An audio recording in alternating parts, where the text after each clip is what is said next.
It's early morning in Gaza. You're watching live pictures of the Palestinian enclave skyline. For the past 16 months, Gaza has been devastated and over 46,000 of its people killed in relentless bombardment by Israel. Now, a ceasefire between Israel and Hamas was scheduled to take effect in half an hour, but we're getting reports that the Israeli Prime Minister Benjamin Netanyahu says the ceasefire won't start at 6:30 GMT as planned unless Hamas gives a hostage list. The ceasefire for hostage release deal was reached in Qatar on Wednesday. The Israeli government approved the agreement on Friday.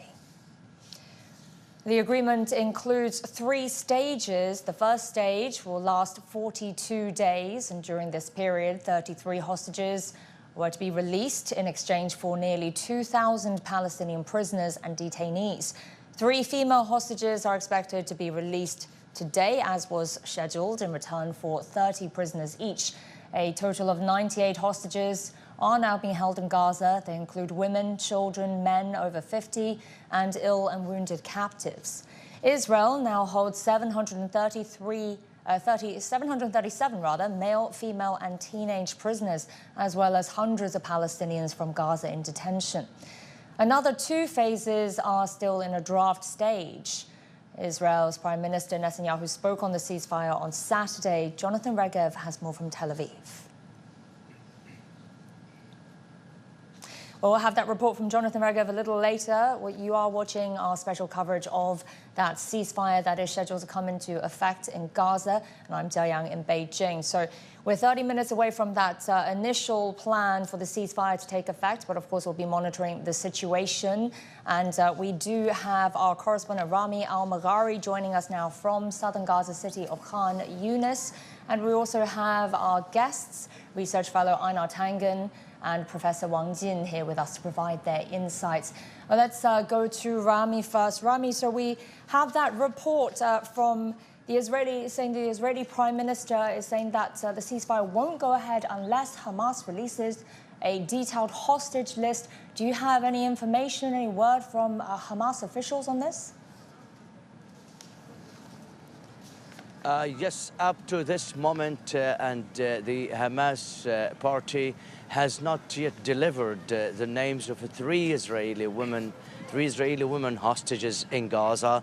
And actually, it seems that they will deliver the names to the Qatari mediators in Doha, and then the Qatari mediators will give those names to the Israeli side. And this is expected to take in the upcoming hour or few hours, actually until 4 o'clock 4 p.m. Gaza time, several hours from now.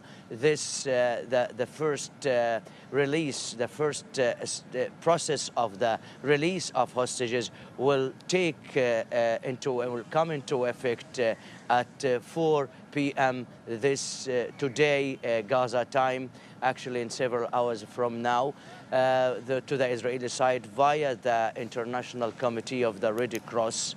That is the expected right now in the territory, as we are about 20 minutes or 25 minutes from the actual start of the ceasefire deal that is taken into effect in about 20 minutes from now.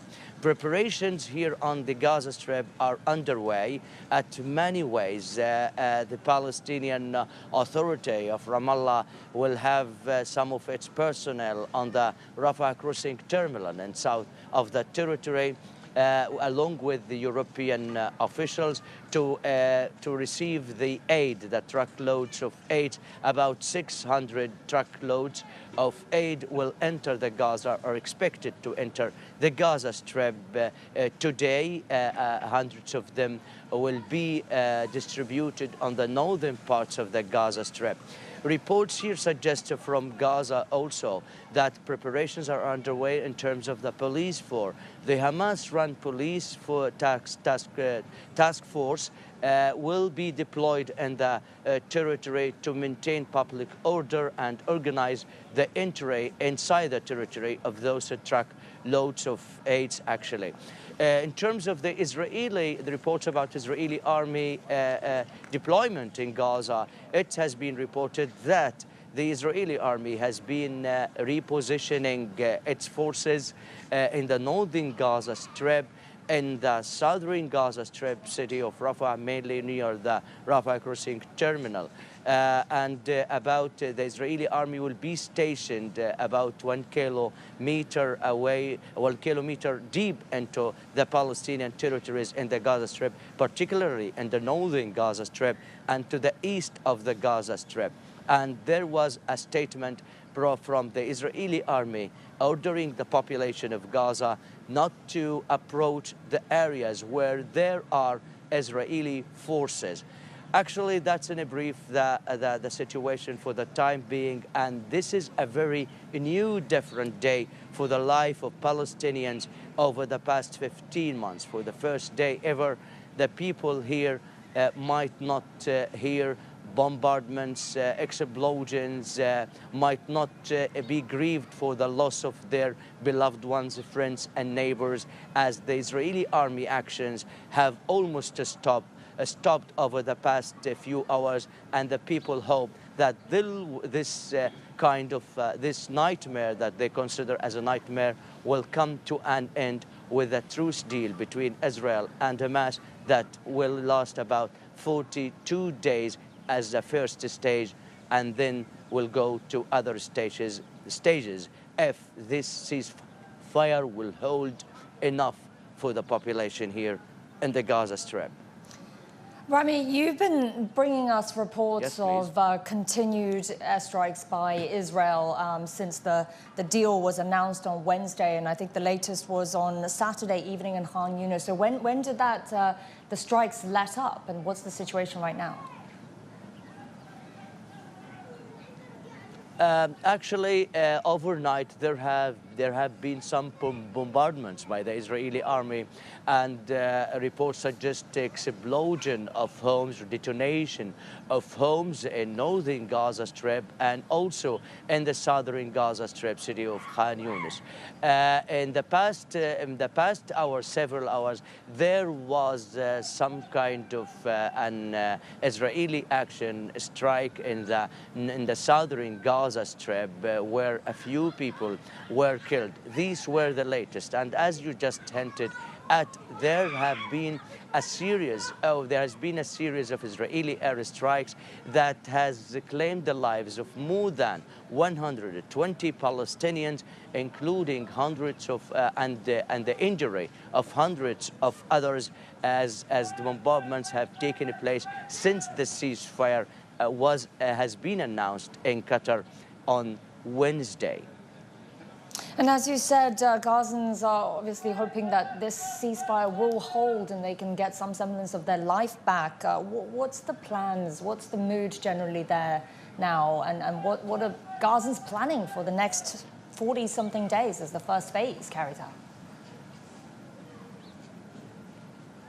The mood here in Gaza is a mood of relief, a mood of a breakthrough. The people here feel that there is a big relief out of the 15 months of Israeli war, and they are all eager to rejoice with their lives that have been battered. Many people, actually, we have heard that some of the people have stuffed their luggages, wrapped up their luggages in the tents they are displaced at, and in a preparation for leaving for the Gaza, for the places they have been displaced from. Right about a very short while ago, there was a report about 2 people have come under Israeli army fire to the close to the Netzarim area, to the west, to the south of Gaza City, as it seems that the people were rushing to go back to their homes. This is a moment of a great eagerness for those who have been already desperate, already depleted because of the war, and few of them wanted to go as early as they can. But the Israeli army, as I said, warned the residents of Gaza to approach areas where the Israeli army is there. This is a mood of joy, a mood of hope, a mood of really some kind of a great hope that their lives will be changed with the announcement of the ceasefire between Israel and Hamas that has been already widely reported these times. Rami, thank you so much for the updates. Rami Amagari in Khan Yunis for us. Let's bring in our guests now. We have Aina Tangen, Senior Fellow of the Taihe Institute and Chairman of Asia Narratives, joining us here in the studio, and Professor Wang Jin, Director of the Center for Israeli Studies at the Northwestern University of Xi'an. Thank you both for joining us on this program. Now, Aina, if we can start with you. So we're hearing that latest statement from the Israeli Prime Minister. I mean, with just 20 minutes ago until that ceasefire was supposed to start, he wants that detailed hostage list. This was a sticking point for a while in the ceasefire talks. What do you think happened here? Well, I actually think there's something going on. My sources tell me that there was an individual who was added to the list who the Hamas considered military, non-civilian, and that is what the holdup is. I'm sure the 3 names of 3 women can be forwarded quite quickly. The real issue here is the role that Qatar has played, which has been very consistent in trying to drive this peace process. And I think it will go forward at 4 o'clock, mainly because Donald Trump has made it clear he wants it to happen. And Professor Wang, do you agree? Do you think this little hiccup can be ironed and that this ceasefire can start? That is what everyone's desperately hoping. I hope so. Of course, I hope so. So I hope so, because we know that the peace deal that reached between Israel and Hamas is a very difficult one, and it actually has already taken a lot of efforts from many sides. So it's not an easy task, and so when the deal was reached, it should be implemented successfully. But given the fact that there were still many details has not been confirmed.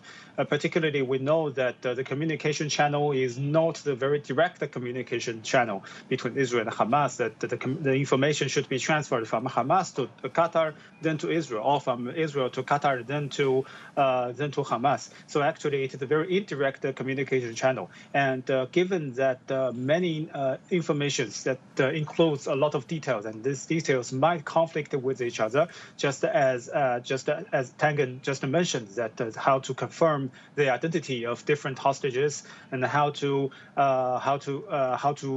confirm this kind of releasing procedures about different hostages taken by Hamas would be a very, very difficult task. So there will be some misunderstanding. There will be some kind of the obstacles. But finally, we hope, and I am sure that these obstacles will be overcome. And I think, and I also hope that this deal could be respected and very successfully implemented in the future. You know, even as we heard the ceasefire being announced and approved by Israel, the Prime Minister Netanyahu warned that Israel has a right to return to fighting if needed. Einar, what signal is Netanyahu sending here? Well, it's quite clear. I mean, he's also said that this is a temporary ceasefire and that we're far away from any real solution. He has been adamantly opposed to a 2-state solution since the very beginning. And that's why we are in this situation. So the question is sincerity.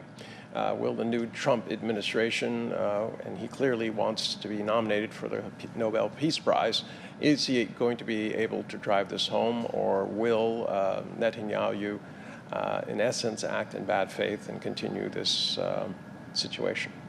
And Professor Wong, what do you think it was, the critical moment here that pressured both Hamas and Israel to go into this deal and agree to it after so long? I think there was still a lot of the pressure, a lot of actually a lot of uncertainties, both inside Israel and Hamas. So that is why, let me brief remind that is why Benjamin Netanyahu, the Prime Minister of Israel, mentioned that Israel still has the right to overthrow the deal, that Israel still have the right to go back to war with Hamas, because actually inside Israel, he also has to face a lot of opposition opinion from the ultra-right-wing and far-right-wing parties. Particularly, we know that before the final approval procedures taken place just days ago, that the very ultra-right-wing politicians such as Stoltenberg, such as Ben-Gvir, they also started to try to challenge this deal and declare that they will not approve this deal because their voters, their supporters that do not want this deal be reached, does not want this bill to implement it. Their voters, particularly the ultra-right-wing and the right-wing politicians and the supporters, they want the war to be continued. So that is why inside Israeli society, there were still a lot of divisions and discussions. So Israel has to maintain a kind of unity. Well, also, I think inside Hamas, there were also a lot of disagreements over the deal. There were a lot of the factions want to challenge this deal. So that is why I think the most difficult task, maybe upcoming days, would be how to convince everybody to implement the deal, how to overcome the divisions inside different factions of both sides. Either in Hamas or in Israel. So that is why I think a lot of uncertainties will remain. We should be optimistic, but very cautiously. All right, well, thank you both, and we'll come back to you just a little later in the program.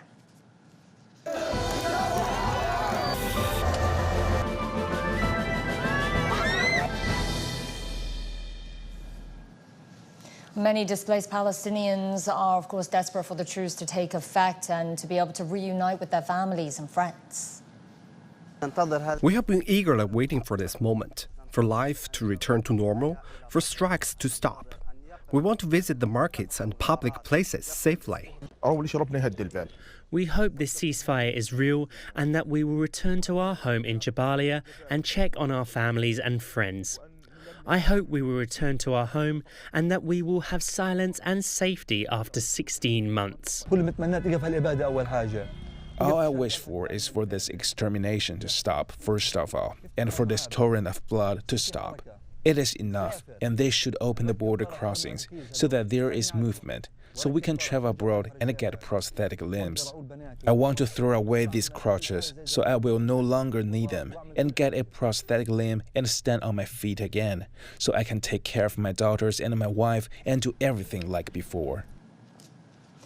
Israelis have also welcomed the deal as it can bring the hostages back home finally, and many say they hope this can end the suffering on both sides. I think that it's a good deal because the hostages are coming back home.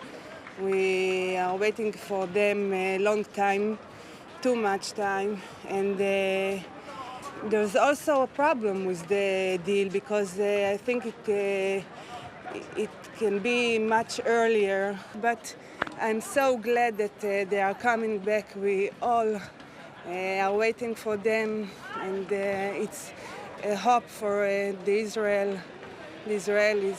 So I'm glad that this is the beginning of the end, and hopefully maximum amount of hostages will be coming back because that's like the most important thing right now. And maybe this is the beginning of end of suffering for both sides, hopefully. That's what I hope. Hamas has warned that Israel's relentless bombing of Gaza also endangered the captives, and the hostages' families are cautiously optimistic over the fate of their loved ones. Confident, never, because, there is so many bumps in the road, and we just saw one yesterday. But optimistic, yes, absolutely. I think it's a long time coming. We've been there before. We've been close, but never that close. And I'm happy that it's happening. As an optimistic as I am, I was very, very hopeful. But we have learned very, very sad lessons over this 1 year and 3 months. And we know that talks are just talks, and we are waiting for real deeds. We really do not know how he is. And this is what's sad. And this is why joy is also mixed with fear and being so scary. The Israeli military offensive in Gaza over more than 15 months has left a devastating human toll. According to the Gaza Health Ministry, more than 46,000 Palestinians have been killed, with more than half of them being women, children, or the elderly. Over 110,000 people have been injured. The United Nations says at least 1.9 million people have been displaced and are in need of shelter. That's around 90% of the population in Gaza. The United Nations also says that 69% of structures in Gaza have been damaged or destroyed. Data from UNICEF, which is the UN Agency for Children, shows that more than 95% of schools in Gaza have been partially or completely destroyed.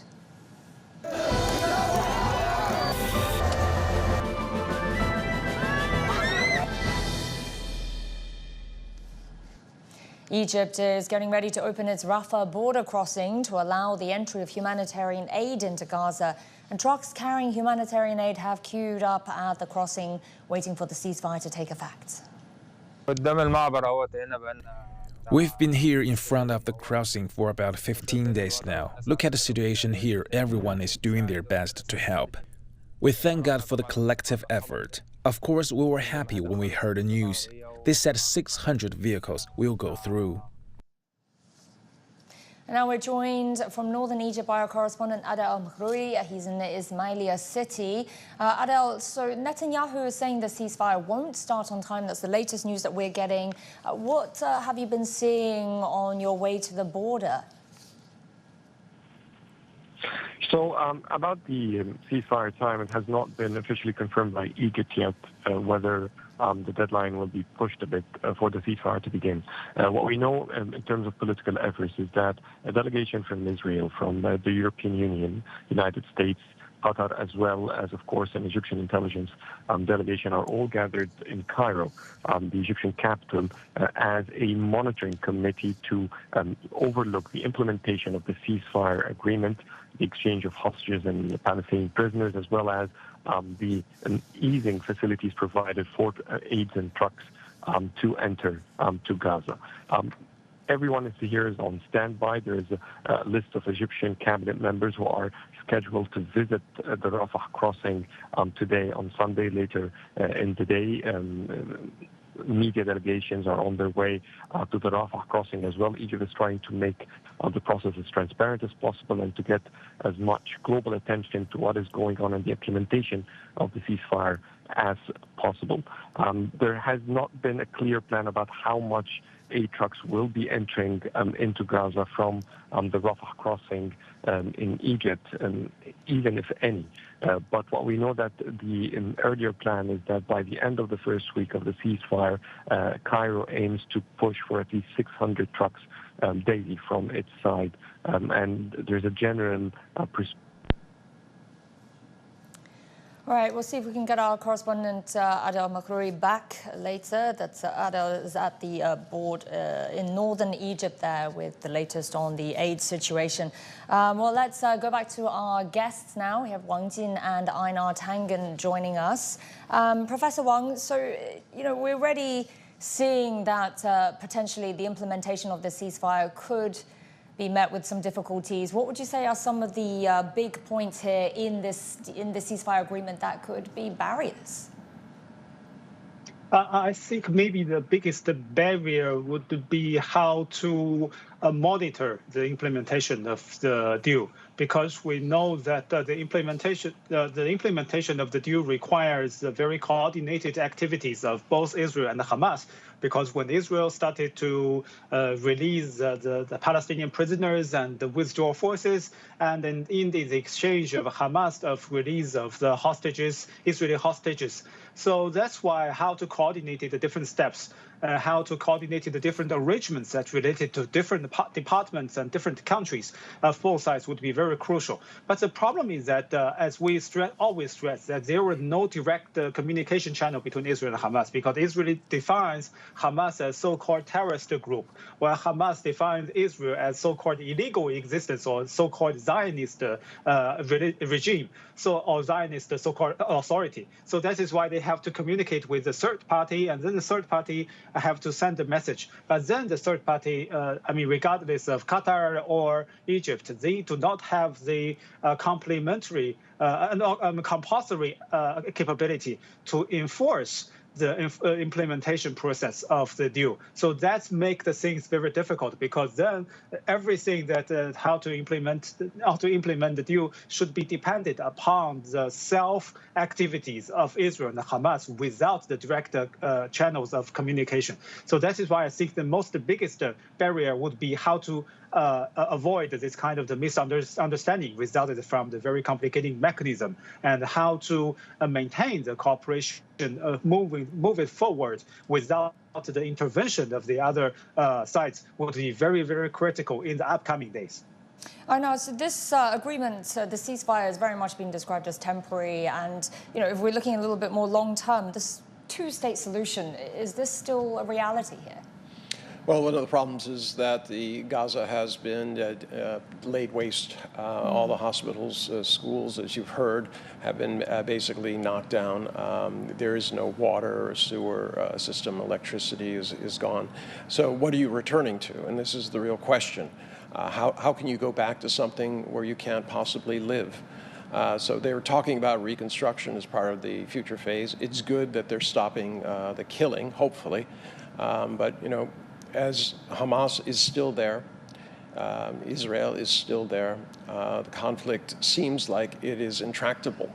Netanyahu said he was going to exterminate Hamas. That has not happened, obviously, if they're negotiating. The lack of communication is also an issue. My understanding is that it is a four-part group that's going to try to monitor and push this through: the U.S., EU, also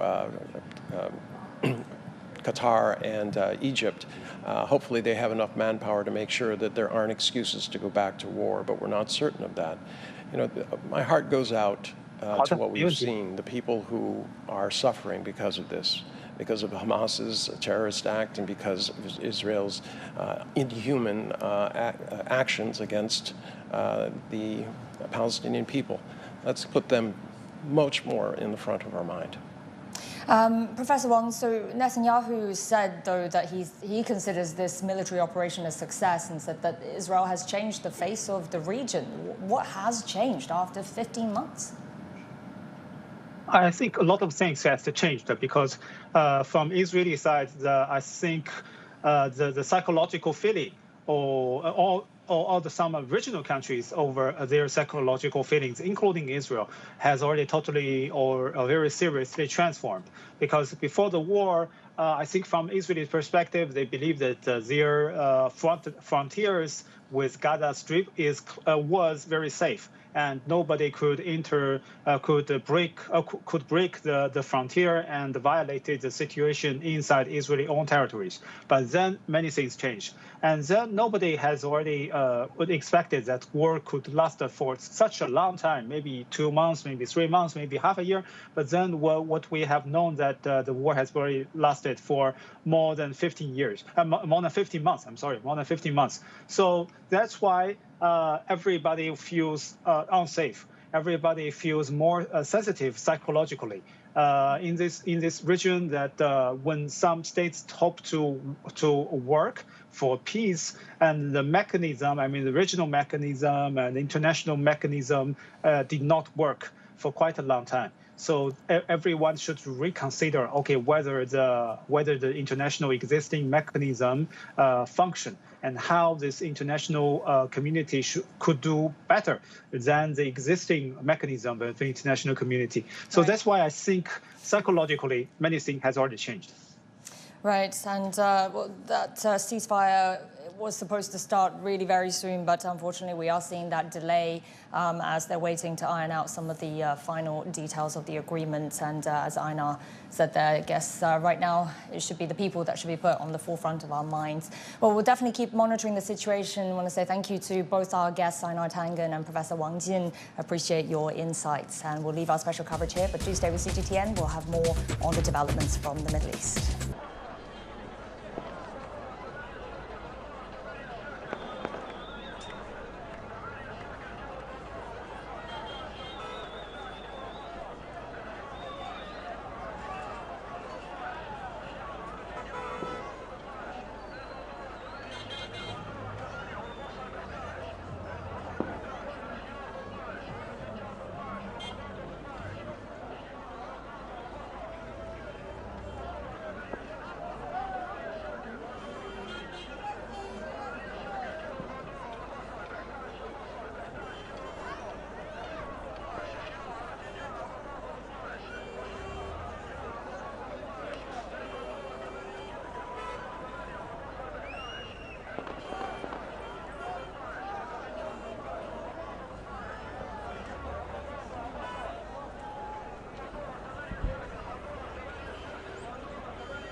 cease for a while. But actually, I'm very interested in one question, Tangen.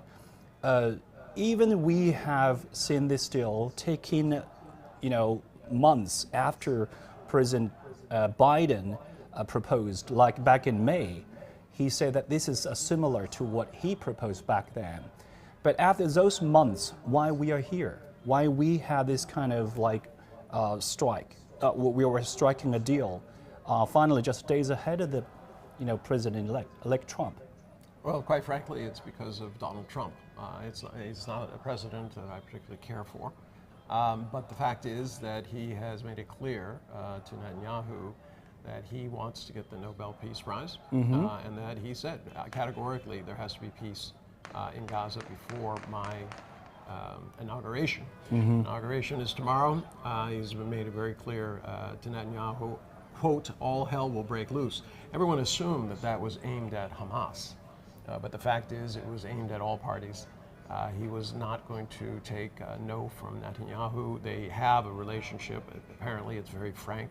He boasted at one time that he talks to Netanyahu almost every day. And I don't know what he said to Netanyahu, but he's definitely convinced him. Now remember, Netanyahu has been opposed to a two-state solution since day one. Everything that he has done to allow settlers to go into the West Bank, to create new settlements. And remember, it was the Israeli government that was receiving money from outside and then forwarding it to Hamas. So this idea that, prior to this terrorist attack, that Hamas and Israel were at loggerheads, it's not true. They were actually cooperating. So when this happened, I think it had caught everybody by surprise. Assume, let's hope so. And at this point, it's not clear that Netanyahu is sincere. And in these kind of international situations, the only thing you have is sincerity, because everything works on trust. You can have all the peacekeepers in the world, but if no one intends to follow through on the promises, that's not something the peacekeepers can take care of. So right now, everyone's waiting on hands and pins. Our hearts are with the people, and I mean the hostages being held, people who've died before, in both on the Israeli and the Palestinian side. Remember, 48,000 people, over half are women and children. And this doesn't count the fact that when parents died and they leave 5 or 6 children, those children are homeless, they're parentless. And no one has a solution at this point. Indeed, as you refer to the inauguration scheduled to be held in Washington tomorrow, that's the sticking point. But at the same time, the Israeli government warned that there is the possibility or chance that they will resume or return to the fightings. But it is not happening on the day that the President Trump would be in the White House, right? Yeah, that's quite clear. I mean, Netanyahu is walking kind of on the knife's edge.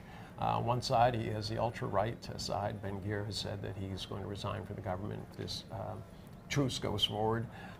He's been counting on their political support to stay in office. So if they back away, he's facing some very dire consequences from all the criminal cases that have been brought against him. And he's not popular in Israel. His political future is severely in doubt going forward as soon as this quote emergency is over. Plus his absolute not unwillingness to even consider a two-state solution. If you look at Gaza right now, I mean, they took out all the schools. They took out there's no water, there's no electricity, there's no communication, there are no schools, there are no hospitals. Tell me, what are you going back to? What are these people supposed to do? Go live in rubble? I mean, there's no things. There's 2.1 million people in the most densely populated area on Earth. They were living in high-rises.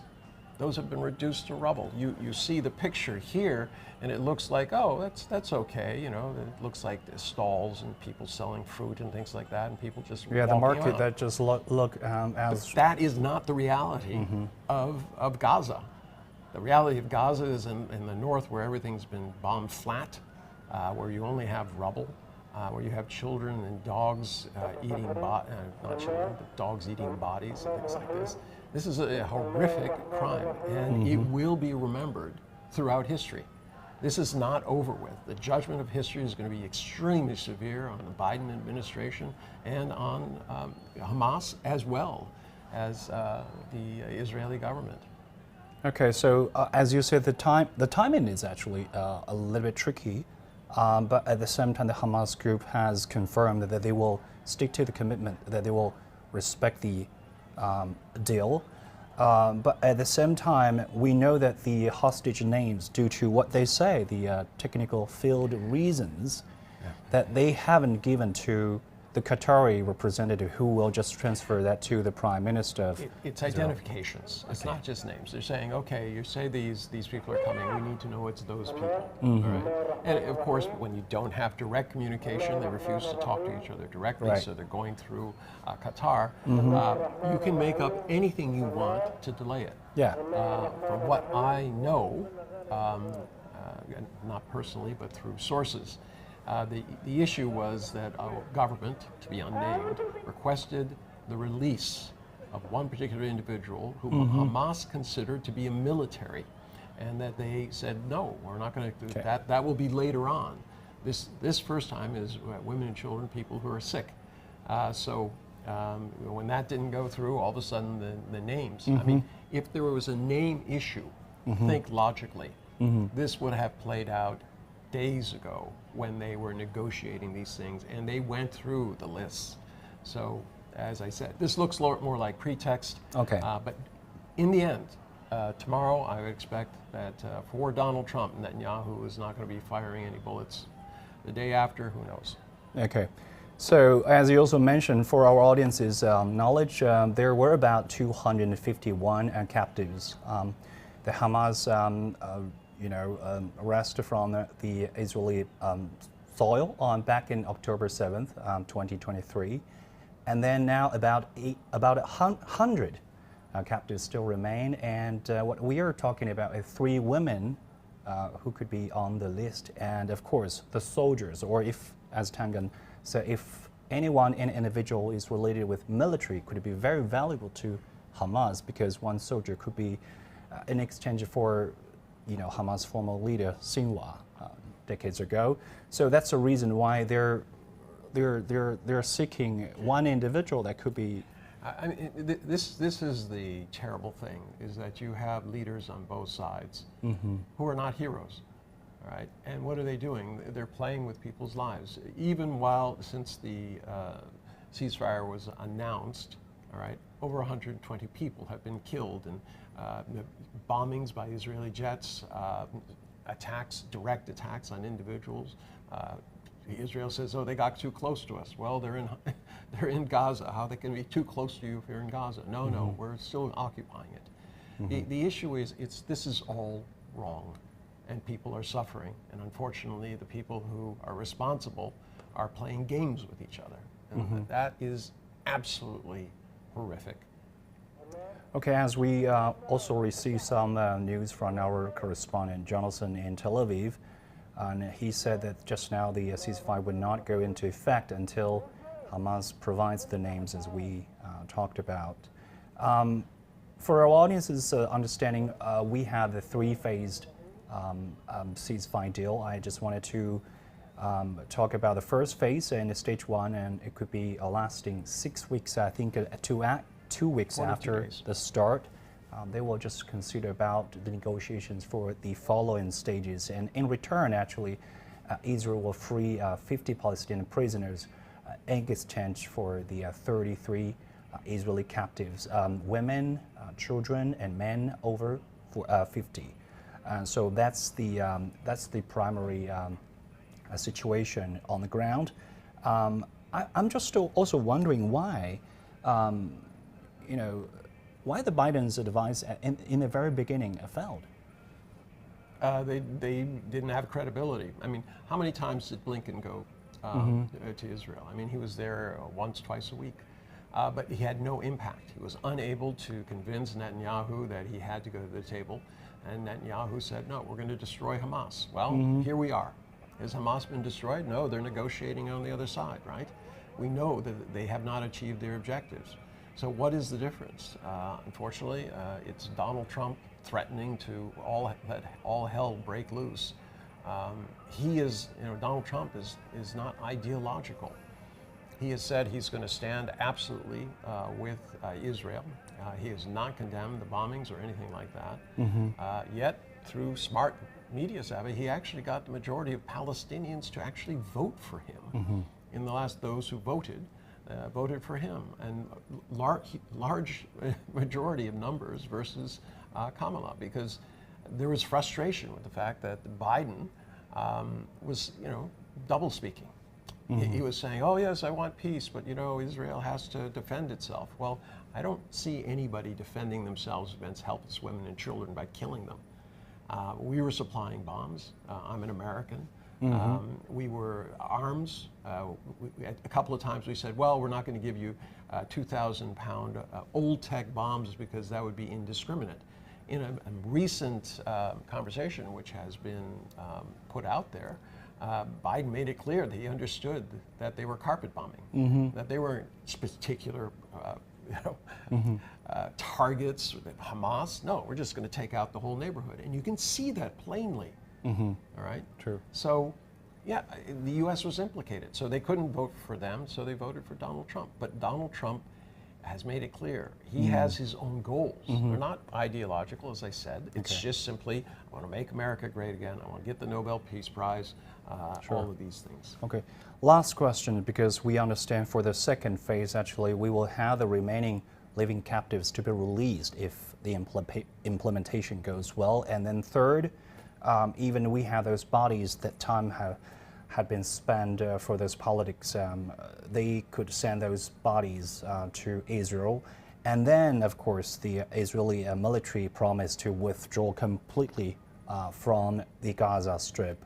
For your understanding, what's the sticking point, what's the crucial part to make sure that this time the implementation of the ceasefire could just go as, the world is watching? Well, there is nothing. You're not going to force Netanyahu and Israel to keep their promises. This is the thing with international law. It's based on, a peer pressure. This idea that, we're all getting together and, we're watching and you made a promise, you should keep that. Because that will affect international relations or how we perceive you. But Netanyahu is not going to recover in the history books. All right, he's looking at a situation where he'll probably be going to jail and losing power. As long as this is kept alive, he stays alive. And that is something that he seems to be willing to take a gamble on. This is a situation where it's impossible to believe that he is sincere. He has said how many times, I'm going to eradicate Hamas. The only thing that has been standing his way internally within Israel are the people who said, you have to bring the hostages home. Once he's done that, he has the green light. Oh, the hostages are back. Okay, I don't care. Go ahead. Now, the majority of people in Israel actually back, all right, strong action against Hamas. They say that we cannot live with these people. Look what they did, and therefore they need to go. But where? This is the big question about all of this thing. It's, yes, stop the killing, if it stops. But at the end, these homeless children, I mean, and people should be thinking about this in terms of the next wave, because it'll be very easy to radicalize people who have no parents because they were killed by the Israelis, brothers, sisters, things. What is going to prevent them? What future do they have? Where are they going to even live? And other countries around are very hesitant to take in a huge number of Palestinian refugees because of what happened in Lebanon, where in essence Hezbollah took over large parts of the government and they were using it as a base to attack Israel, and that put Lebanon at risk. Okay.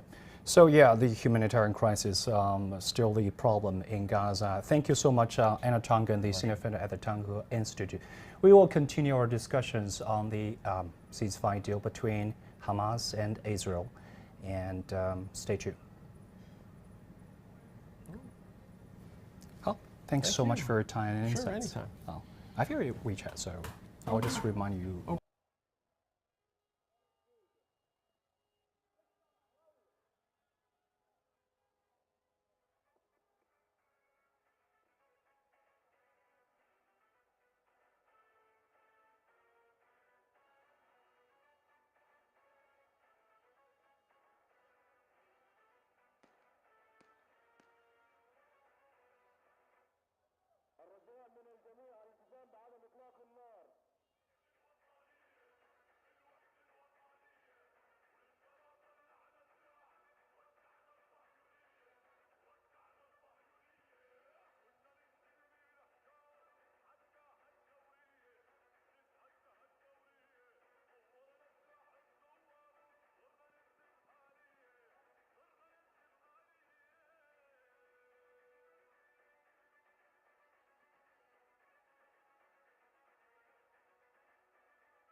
Welcome to The World Today here on CGTN. I'm Lee Tio-Yuan, joining you live in Beijing.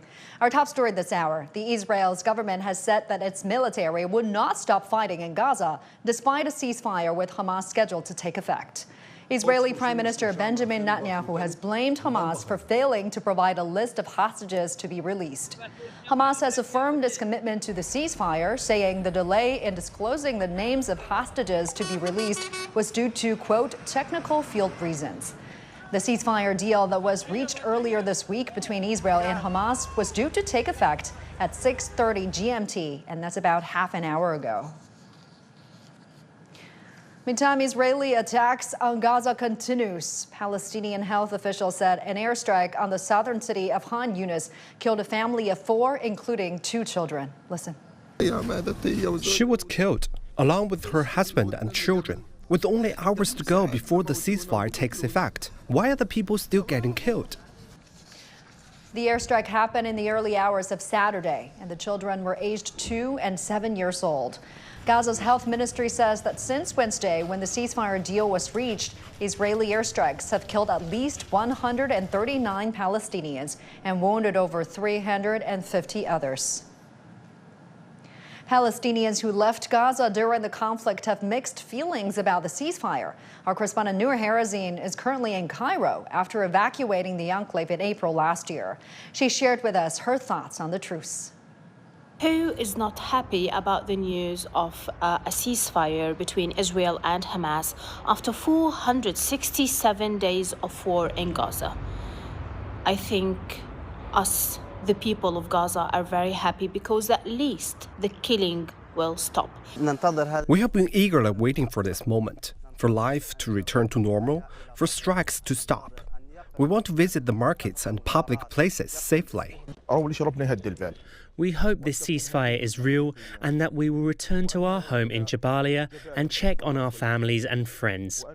I hope we will return to our home and that we will have silence and safety after 16 months. All I wish for is for this extermination to stop, first of all, and for this torrent of blood to stop. It is enough, and they should open the border crossings so that there is movement, so we can travel abroad and get prosthetic limbs. I want to throw away these crutches so I will no longer need them, and get a prosthetic limb and stand on my feet again, so I can take care of my daughters and my wife and do everything like before. Yes, we have a long way to go. A new war will start for the people of Gaza after this war ends, and it is a war of survival, a war of reconstruction, a war of aid and food and safety. For me, Noor Harazin, and I guess for many Gazans, are wondering if this agreement will actually go smoothly, because previously and during other ceasefires back in 2020, 2021, 2014, Israel always breached the ceasefire by attacking Palestinians. Israel kept its blockade on the coastal enclave. So we do have many doubts, actually, but we are hoping. We are hoping for the best, and for now, for this killing to stop.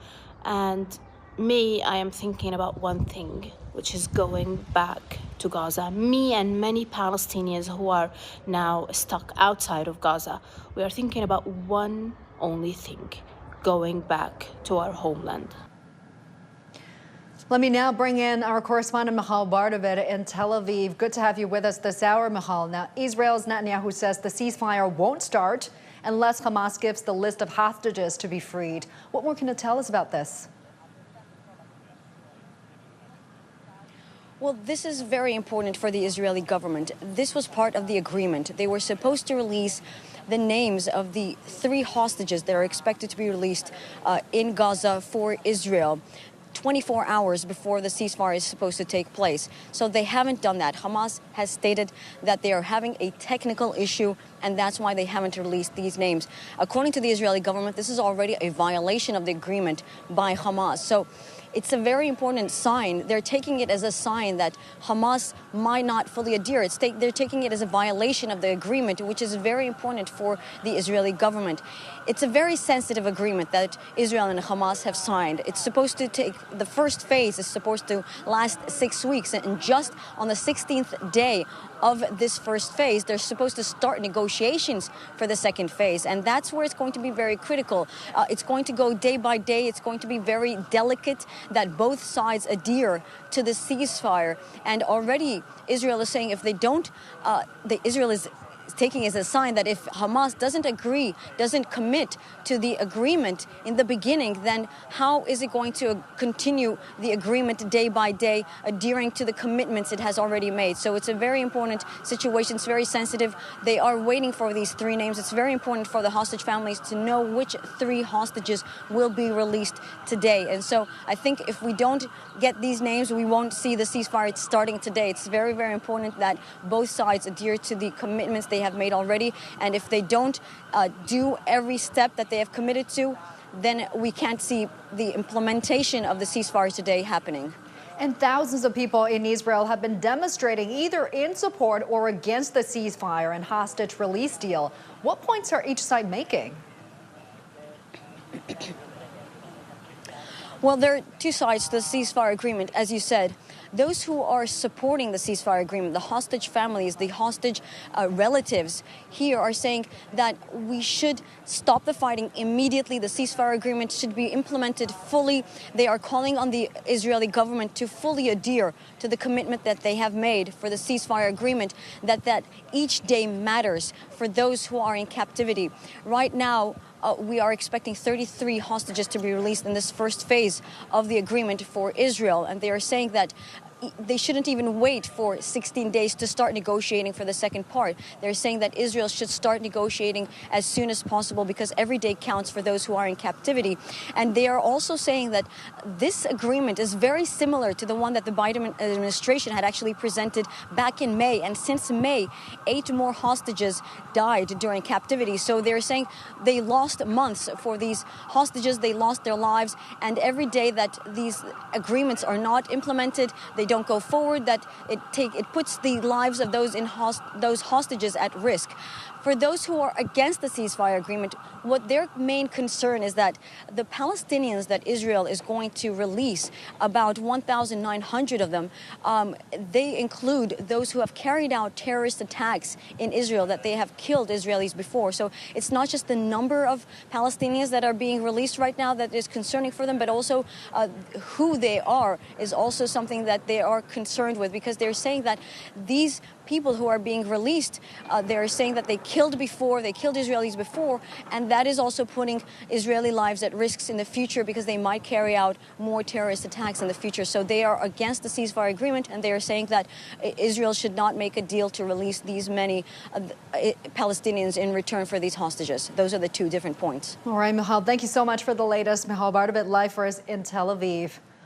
We want to also go live to our correspondent Rami El-Magari in southern Gaza City's Khan Yunis. Good to have you with us this hour, Rami. Now, the world has been waiting for this, but the ceasefire hasn't happened. It has been delayed. What more can you tell us from your side? What is happening there? Yes, what is happening now is that the people at 8:30 a.m. this morning took out to the street, women, men and children, and we were able to talk to a few of them. They were very cheerful, looked very happy that the ceasefire is supposed to start at that moment. It was a remarkable moment. It was really full of joy for the Palestinian, for the ordinary Palestinian population here, away from the politics and the complications behind the politics and the political situation. People are just looking cheerful, hopeful it will go into effect during the day. But in terms of what you have just explained, that Israel is not going to have this ceasefire coming into effect because of the delay from the part of Hamas about the names of the hostages, that Hamas should or is supposed to deliver to the mediators. And then for the Israeli side, it is still up to this moment. No names have been declared by Hamas, or nothing about this is taking place up to this moment yet now. But let me just hint at something that earlier during the negotiation process over the past several weeks between Hamas and Israel via mediations, Hamas had already offered a truce for 1 week for it to be able to figure out the hostages in Gaza throughout the Gaza Strip, because Hamas, because of the intensity of the Israeli bombardment, maybe 15 months of Israeli bombardment of the territory and hostages being captivated or being taken in this situation from Hamas, as I said earlier, called for a 1 week truce for it to be able to figure out the hostages and the names and locations. It's not necessarily Hamas is taking hostages. Also, it is reported widely that the Islamic Jihad also has some of the hostages in its captivity. So this is a kind of delay that might actually, delay for today might actually delay or postpone the ceasefire agreement, or the ceasefire taking into effect, actually. But as reports suggest that the Hamas party is going to deliver the names of the 3 hostages to be released later today to the Qatari side in the upcoming few hours. We have several hours ahead before the prisoner swap deal takes place. Is supposed to take place at 4 p.m. Gaza time. That's actually the situation in brief and the territory in light of these news from the Israeli side and the Israeli warning and the Israeli army warning, actually, that the ceasefire might not take place as scheduled today. And this is absolutely something unfortunate for the people. I'd like to tell you something, that while we were talking to the people, some of them approached us and wondered whether the ceasefire is seriously taking place or not. As journalists, they wondered from us, from ourselves. Yeah, there's a sense of confusion. That's what I can say for the moment from the Gaza Strip. Absolutely, a sense of confusion over there. And how is the humanitarian situation in Gaza right now? The situation, we have just been able to hear some kind of bombardment nearby. We have just heard explosions, bombardments. Maybe this is the bombardment that was going on over the past several hours. A part of that, so many buildings, and in many locations in Gaza, there have been bombardments by the Israeli army.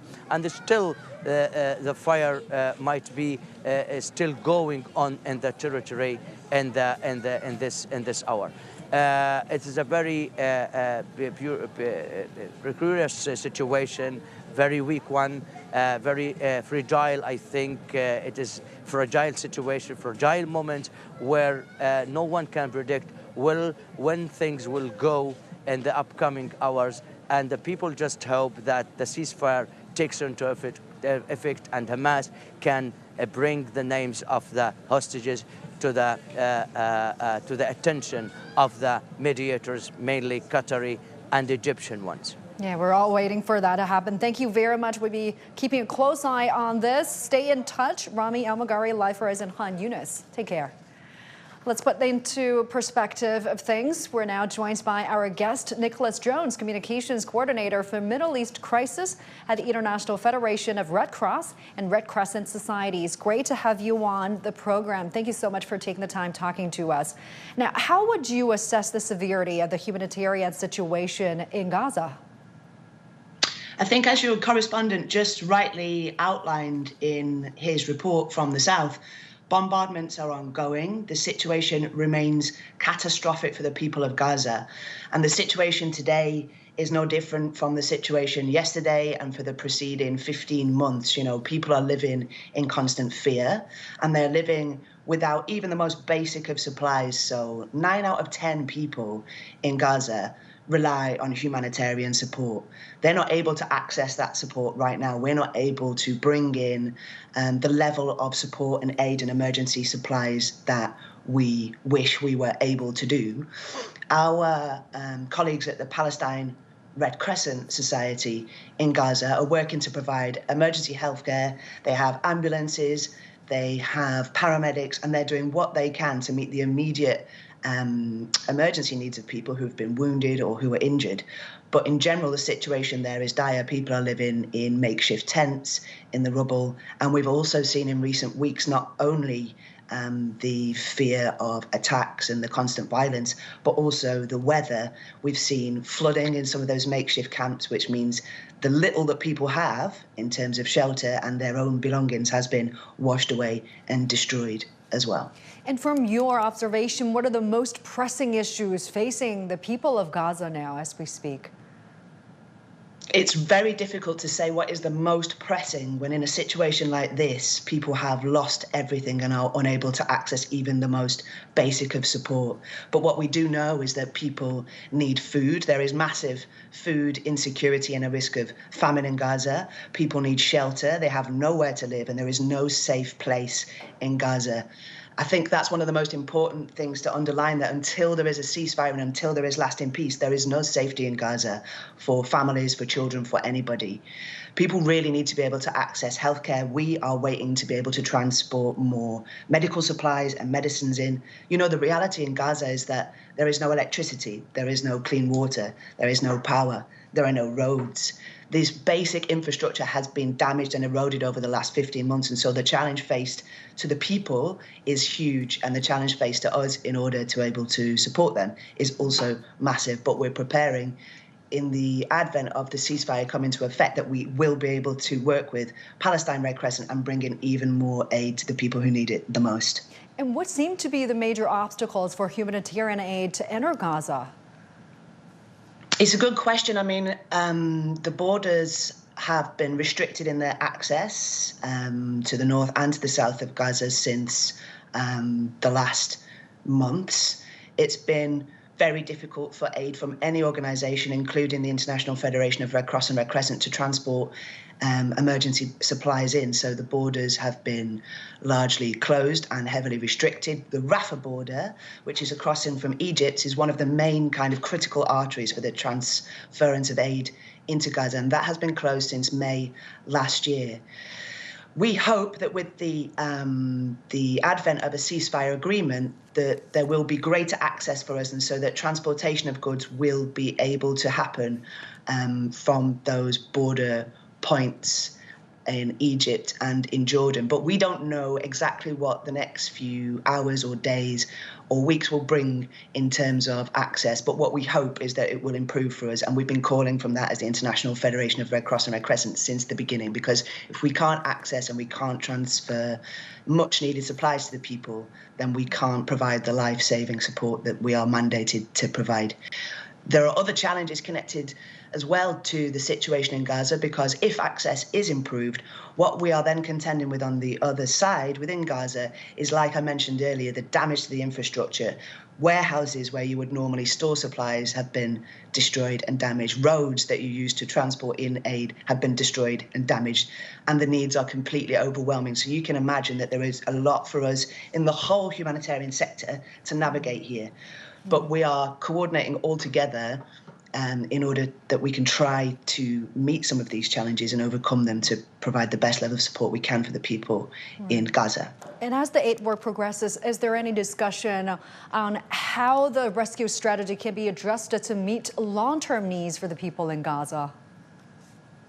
Of course, I mean, the sector that we work in, the humanitarian sector, the international organisations and the organisations within Gaza itself, such as Palestine Red Crescent, which is the primary provider of emergency healthcare and emergency support in the Gaza Strip.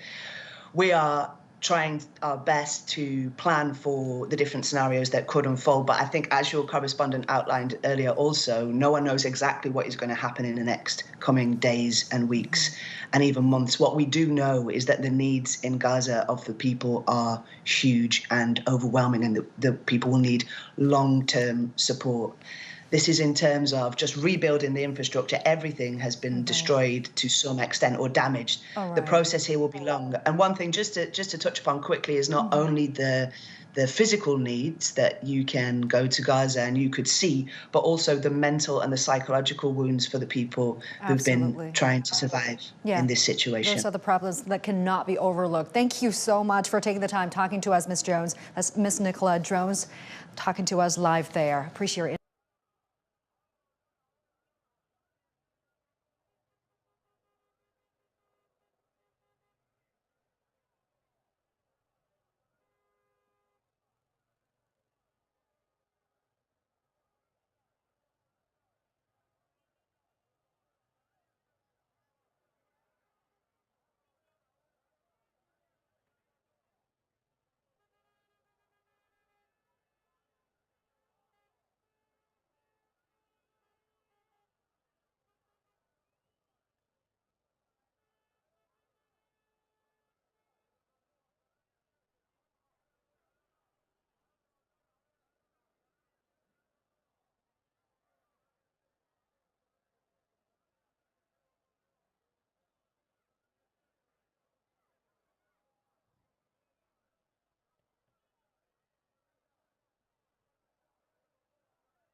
Today in Gaza is a different morning. Today morning is a different morning for the Gaza population here in the Gaza Strip. We are here in the Khan Yunis city, mainly the Hamad residential town in south of the Gaza Strip, where people here are welcoming a new day with a ceasefire is being announced and seems to take effect today, particularly at this moment.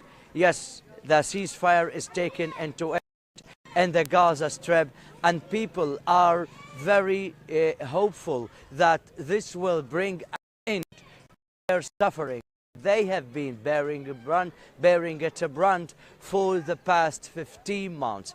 Earlier this morning, when the ceasefire announcement was to start at 8:30 a.m. morning in Gaza, we were able to go to the street and talk to people, and they looked very cheerful. Women, men, children took out to the street and the marketplace. Lots of activity. Movement is much bigger than before in the past 15 months. Whistling, cheerful, chanting slogans that their suffering could come to an end today.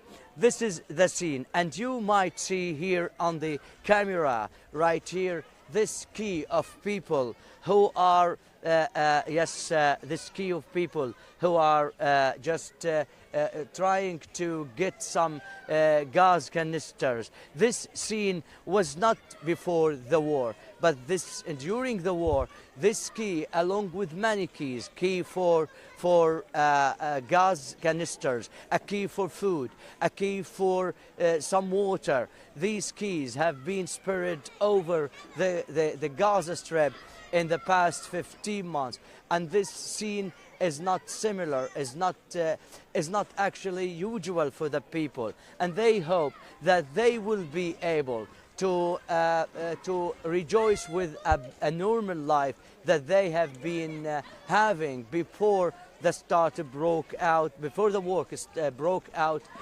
back in October 7, 2023. 15 months now, the people have been suffering at many ways. Actually, you might see here on the camera the buildings that have been either partially or completely destroyed. The buildings actually which have been destroyed either partially or completely. These buildings are now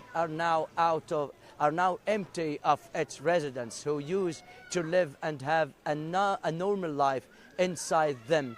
Many of these people have been scattered everywhere in the territory, including the vicinity of the Hamad residential town. As you might see here on the camera, the tents here in the camera. Yes, these tents, people live in these tents, and this desperate life past period of time to an end. You might see here the label here on this tent. This tent is a makeshift school for the children, primary school children, that has been erected actually to compensate some of the educational losses they have been enduring over the past period of time. Actually, a makeshift school made up of tents is situated right here, along with other tents that have been turned into the residential places for the displaced Palestinians. I'd like to mention here that the number of displaced Palestinians is standing at more than 1.2 million out of the many parts of the Gaza Strip. The homes they have been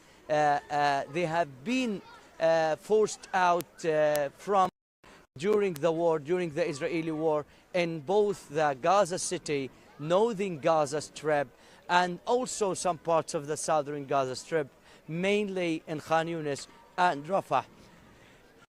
Thousands of households live in these tents. because of the war. Now they have been suffering a lot because of this war in terms of the food, the access to food, access to clean water, access to health and sanitation, access to education. All of these aspects of lives the people have been deprived of over the past 15 years of a devastating Israeli war that has claimed the lives of more than 45 or 46,000 Palestinians. Majority, or at least half of them, are women and children inside their homes and inside locations across the Gaza Strip. All the war has rendered more than 100,000 Palestinians injured. Many thousands of them have had their limbs amputated, upper or lower limbs. So a state of handicap, an intensified, widespread handicapped phenomena will be seen in that territory. Actually, I also let us here refer to the amount of suffering the people have been enduring. This suffering involves also the education process. Educational process has been blocked down during the past period of time, as more than 70% of schools, either those run by the United Nations Relief and Works Agency for Palestine Refugees in Gaza, UNRWA, or run by the local government here, have been turned to shelter schools. Many or hundreds of those schools have been either completely or partially destroyed. The health system in the Gaza Strip over the time of the war has been defunctioning, as more than 30 hospitals that are run by the government and run by United Nations have gone out of service because of the Israeli army's operations and actions across the Gaza Strip, from the north to the south to the middle. Only few hospitals are running and cannot meet the needs, the mounting needs of the population under the enormous amount of casualties that are taking place from time to time during almost on daily basis throughout the time of the war in the Gaza Strip. Also, the industrial sector has been completely damaged or destroyed because of the war, as majority, more than 95% of the industrial facilities in the territory have been forced to shut down, either because of the war itself or because of the destruction at the partial or the total level because of the Israeli army operations. The electricity supply is almost is missed in the territory, and the people have relied on some solar panels and some batteries that have been already depleted because of the lack of electricity and the reliance only on the sunrise, as we are having today, a sunrise in a winter day in the Gaza Strip. And sometimes lots of needs are needed, lots of things need to be met in the territory in order for the people to rejoice with their lives that were that are normal back to prior to October 7 of 2023.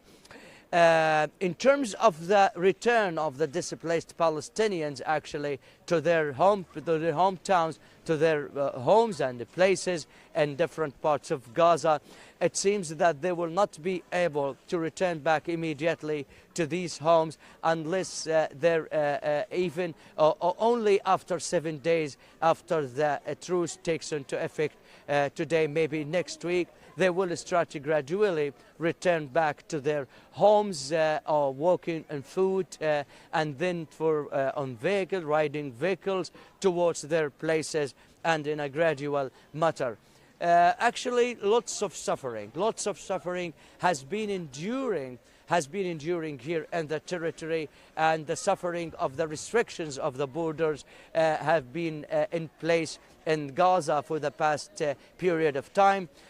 Particularly the travel of patients and injured people here in Gaza. According to the World Health Organization and the Gaza Strip, there are about 12,000 Palestinians who are in need for medical care out territory, and they are waiting for themselves to enter. The World Health Organization says that with the beginning of the truce in Gaza, that it will last for the first stage for 42 seconds. They will be able to help facilitate the travel of these patients to hospitals outside of Gaza, mainly in Egypt, United Arab Emirates or Turkey. Estimated number of 50 patients will be able to travel each day per day during the truce deal of 42 days from now on. This kind of suffering, this amount of suffering on the part of Palestinians is enormous and tremendous, as stated by the United Nations records. The United Nations records has recently, in the past few days, suggested that the situation here is difficult, and to the extent that the Gaza's repair or the reconstruction of the war-torn Gaza could take up to 15 years. In 2040, there might be a chance for the people to see Gaza being repaired, and the amount of rubble in the territory is 14 times the rubble that has been caused by the Israeli wars on Gaza for the past 16 years, 5 wars now, and it is the most devastating for the Gaza Strip's population, who are not having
live streaming of the Hamas-Israel deals on ceasefire.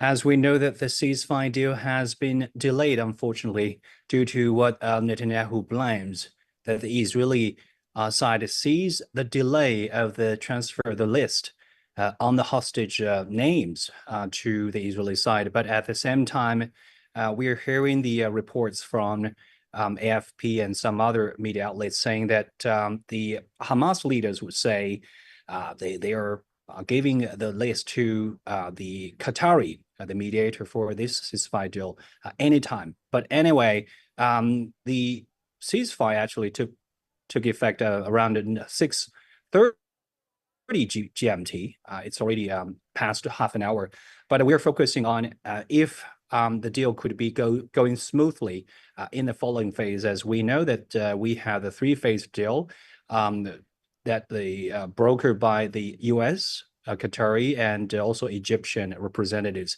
Now we're seeing if the hostage name list could be smoothly given to the Qatari side, and then we will see the peaceful, maybe not the morning, but the afternoon or the evening, that many Palestinian or Gaza people, when they woke up this morning, they are waiting for this moment.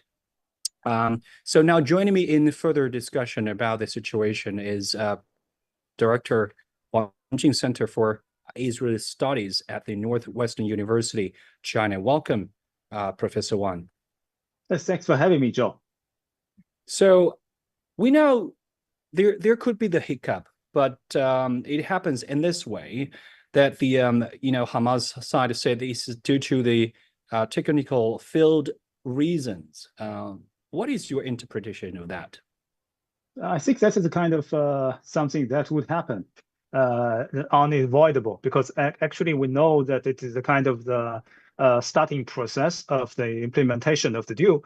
And we also know that this deal needed to be implemented by both Israel and Hamas representatively. Given the fact that they have no direct communication channel, they have to send a message through the third mediator and then receive the message from the third mediator about the other side. So some kind of misunderstanding will unfortunately be inevitable. And meanwhile, some kind of misunderstandings will be resulted from this kind of misarrangements, because from the Israeli perspective, that okay, Hamas delayed the transferring the message, or Hamas's miscalculated the situation is meaningful. They don't want peace, so that I want to delay. But from the perspective of Hamas, maybe they interpreted Israel's response as a kind of a challenge to this deal itself. So that makes everybody in a very difficult position. So that's why I think the deal itself is very fragile and needs further encouragement and coordination, not only between Israel and Hamas, but also need a very further assistance from international, particularly the Qatar and other mediators, including Egypt and the United States. Okay. So some updates from our correspondent in Gaza, just hours before the time of the ceasefire deal taking effect. There was the killing of 4 Palestinian and Israeli artillery shelling in Bet Lahid, north of the Gaza Strip, a short while ago. And also the Palestinian civil defense said 8 Palestinians killed in Israeli shelling after ceasefire begins. Unfortunately, because the death toll isn't not kind of like strange to us, because the war since October last year has killed more than 46,000 Palestinian civilians. But the killing, the airstrikes continue. But anyway, we're seeing a formation of a still. Professor Wang, could you share with us a bit more about what is your perspective? How difficult that many sides, including Qatari, Egyptian, and the U.S. and also Israeli and Hamas side, are trying its best to making this inform? I think when we are talking about the implementation, when we're talking about maintaining the peace deal, it is always a difficult task, because when we read the text of the deal, it's actually not a very perfect deal, because it's too long. And I mean the law not only covering the date, because the first we have 3 stages. The stage 1 maybe has to list more than 40 days, 42 days more exactly. And then when we're talking about the issues that included into the deal, we're talking about Israeli withdrawal from the Gaza Strip, and we're talking about the hostages freed by Hamas, and also we're talking about the Palestinian prisoners freed by Israeli side. And also we're talking about how to maintain and how to establish the humanitarian assistance channel from the outside world into the Gaza Strip. And also we're talking about the economic construction process in the future, in the next 3 or 5 years in the Gaza Strip to have the local people. So actually the deal actually covered too much things. And its very initial goal is to end the ongoing war between Israel and Hamas in the Gaza Strip. But actually it's covered something else. And meanwhile, the maintenance of the deal, I mean, the monitoring system or the insuring system is too weak. And yes, United States say that I want to be guaranteed, and Qatar and Egypt say they want to be guaranteed, but they do not have the very compulsory measures to enforce Israel and Hamas to implement the deal. They have only the direct kind of the communication channel. They work at the communication channel, at the message transfer, rather than the kind of the mechanism that would force and encourage the different parties to implement the deal. So that's why the deal itself is very, very fragile. And when it started to move, everything will become difficult. It is very fragile, as we are talking about the cease deal that took effect just at 6:30 GMT. It has already failed because the Netanyahu government are saying that you're not giving us the list. But now we have the news from Al Arabiya in the Middle East. It says that the sending of the name list of hostages will be very soon. And I think that is a kind of like a positive messages. Even it is already past the ceasefire. It says the 3 female hostages' names to be confirmed soon, and Israeli channel 12 confirm. So we know that on the primary stage, I mean the phase 1, 33 captives from the Israeli side are expected to be released in the following days, and then 2 weeks after, the negotiations over the second phase will begin if everything goes smooth. Professor Wan, could you please just share with us a little bit more about what is the sticking point and what is the most important part for you to believe that this process would just go as Netanyahu expected, and then they will just proceed to the next phase? I think Netanyahu was also in the dilemma. We cannot say that he hopes for peace or he does not hope for peace, because he actually is standing in the middle. When we're talking about Israel, they are not the very coherent unity. Like the Hamas, they are not a coherent unity. United States make influence. United States factor is important, but that's not the determining factor. It's just the external influencing factor. The thing that really determines is the politics inside Israel, the politics inside Hamas. If we do not have enough knowledge about themselves, we will have no knowledge about what will happen. So Netanyahu in the kind of a dilemma, because he has to face the pressure, opposition pressure from the ultra-wing and ultra-right-wing parties. They don't want peace. They want the war continue. They want the Hamas to be totally eliminated. So that is why Netanyahu has to pretended that he is very assertive. He's a very strong man, and when something misunderstandings or misarrangements from the Hamas emerge, that he will say, okay, I will stop. If you don't do well, I will stop. And also the things will happen in the Hamas side, they also have to describe themselves as the winner. So when something happens does not in accordance with the Hamas interest, maybe some voices will come out, say, okay, I will stop. So that is why I think the most difficult thing is that how to establish kind of the trust between the two sides, because after we're talking about the peace deal after more than 15 months of war, and also we are talking about the deal after maybe nearly 2 decades of the long rivalries between Israel and Hamas. So that is difficult to establish the trust. Without trust, without the implementation of the deal, particularly when we always stress that the deal is very fragile.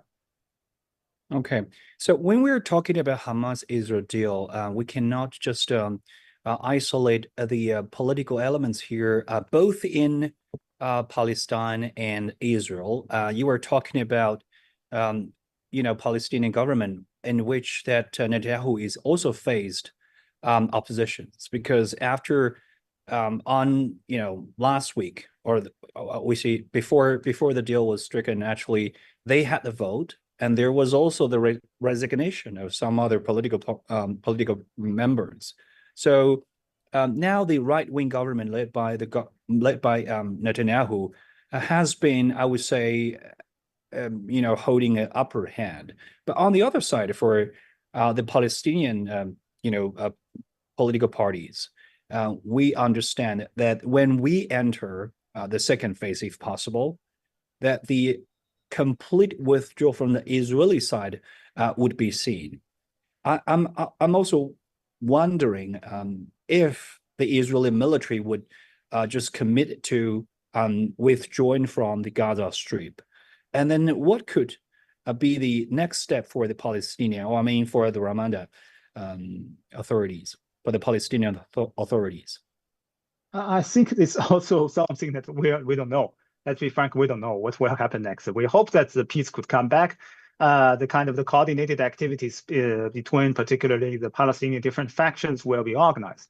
But what is happening right now is that no real plan has been designed or particularly been published, because when we're talking about the coming back of the Palestinian Authority, we're talking about the coming back of the government of the authority led by Fatah rather than led by other factions. But it's difficult to end all the rivalries between Fatah and Hamas, because the hatred or the rivalries could go back to decades ago. I mean, could back to 1948 or even older time. So when we're talking about reality, and also there we have to talking about how to pay the salaries of two sets of the government employees, because Hamas in the Gaza Strip, they have the government employees, and also for the Fatah, they had their own employees. So difficult to melt down all the divisions. It needs time. And so the very first priority right now that everybody concerned is end the war. But then how to do in the future? What should be done next? Nobody really knows. Yeah, that's a really good point, because as we discussed about the pressure either from the Biden administration or from the incoming administration, in which Trump is going to stay in the White House tomorrow after the inauguration. We were talking about the pressure, but at the same time, there is really critical issues that we need to delve into. Is that Netanyahu hasn't been influenced by the pressure from the international community, and also Trump pressure could not be consistent, and that's the problem. But when you think that the Trump pressure, if it is fading at some point, do we have any other alternative from the international, that we have this pressure to push the Israeli government to make sure that the three-phase deal could be implemented? I think on the one hand, the deal should be dependent upon both Israeli side and Hamas side. So Israel is important, but Hamas is also important. So that I think the alternative should be giving the pressure to both sides.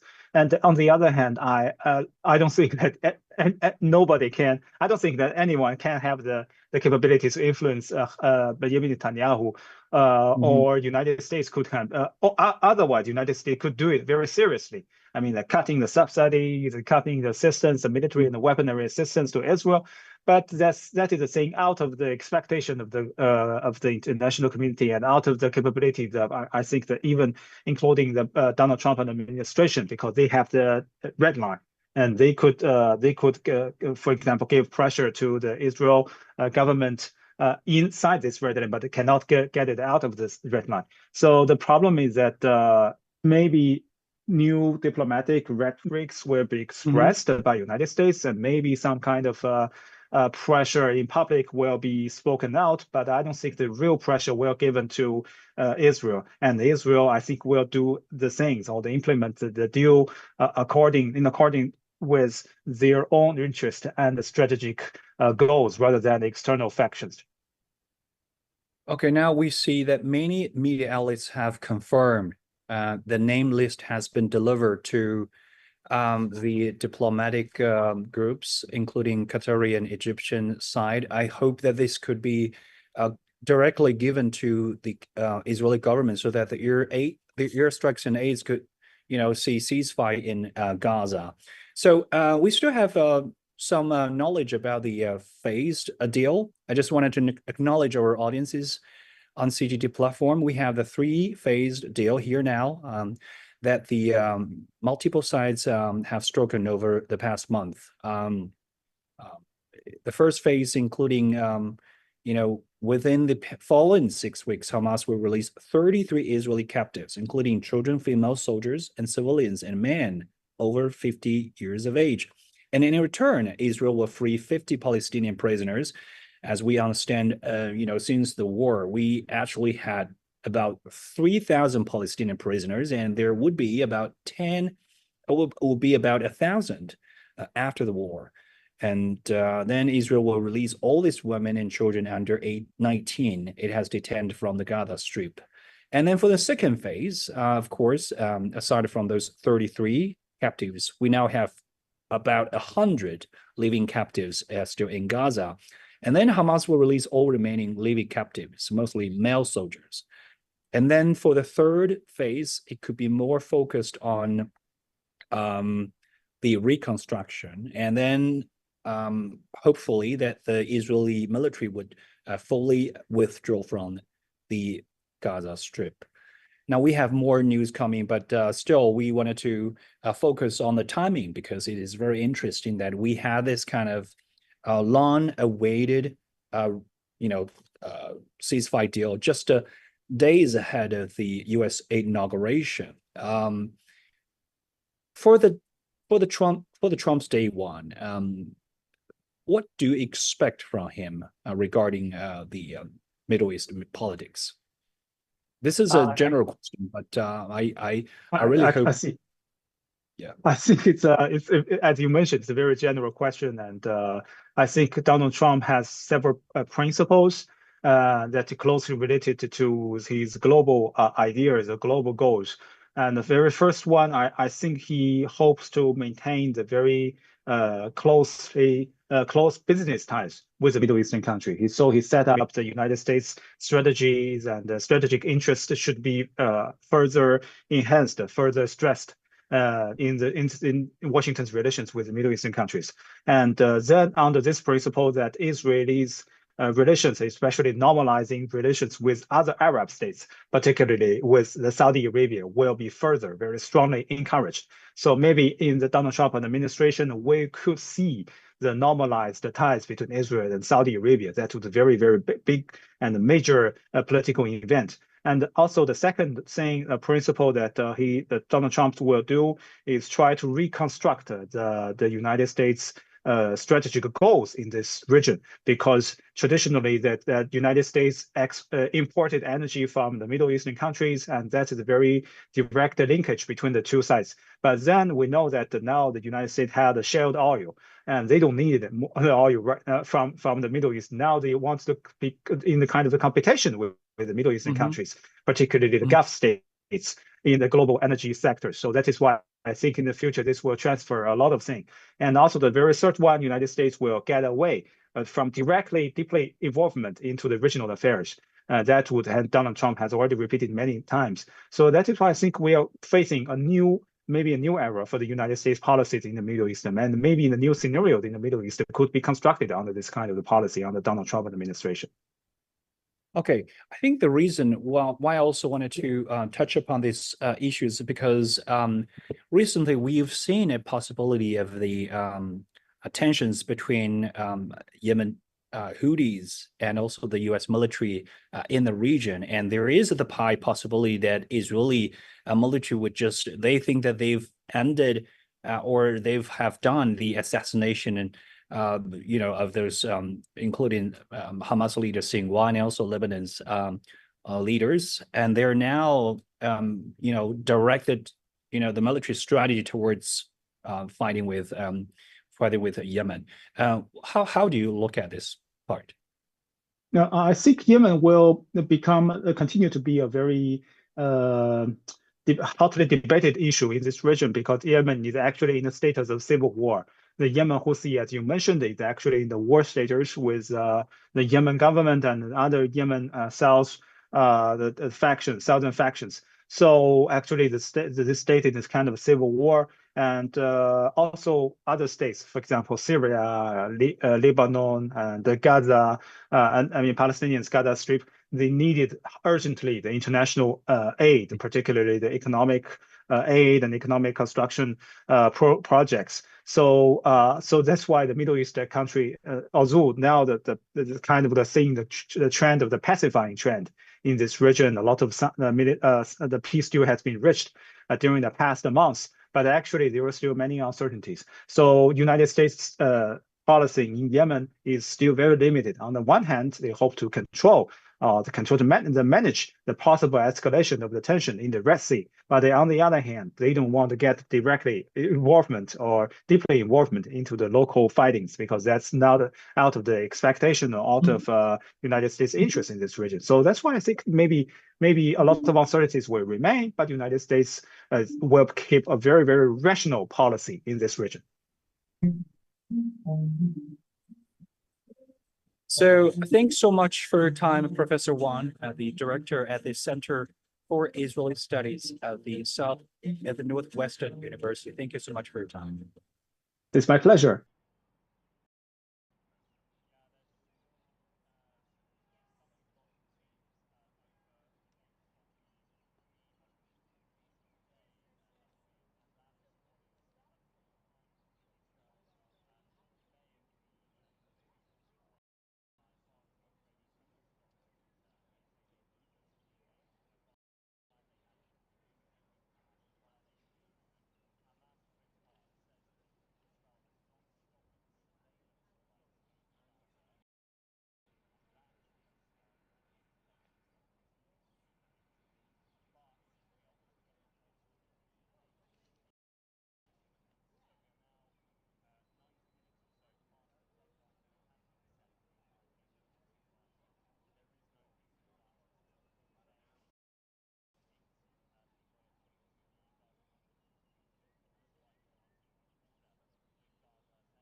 Hi, I'm Michal Bar-David in Tel Aviv. We're at the Hostages Square right now. This is a very important location for Israelis because it has become very symbolic of the 15 months that they have been going through right now during the war, because after October 7th, when Hamas carried out an attack on Israel, this has been the location where Israelis have come together to show their solidarity with the hostages, to support and call on the government to take action. Now, I want to talk about the process that's going on right now and the ceasefire agreement that's going to be implemented right now. It was supposed to take effect 2 hours before at 8:30 local time. That's when the agreement was going to start. The hostages that they're going to be releasing today to Israel, but they were supposed to give that list 24 hours before the ceasefire was going to be implemented. They just gave the list about 20 minutes before now, so the ceasefire is expected to take place to start any moment now, and that means that Israel will halt military operations, that Israel is going to also release Palestinians, Israel will allow aid into Gaza, and 3 hostages will arrive into Israel today. Now, this is a very sensitive deal. It's also going to take place in 3 phases. I want to give a little bit more information about the ceasefire deal, ceasefire agreement. The first stage is going to take place in 6 weeks. Now, during those 6 weeks, 33 hostages are expected to be released into Israel that have been in captivity, in Hamas captivity. We don't know exactly who will come when. We don't know which of these 33 are alive and who have died during this time in captivity during the past 15 months. And on the 16th day of the first phase, they're going to start negotiations for the second phase. Now, during the first phase, Israel is also expected to release 1,907 Palestinians. These include those who are prisoners and in detention centers in Israel as well. They're going to allow aid into into Gaza, and of course they're going to allow a lot of aid into Gaza, into much needed areas. This is a very sensitive period. It's going to be very crucial that both sides adhere to the ceasefire fully. Just now, this morning, there was so much tension.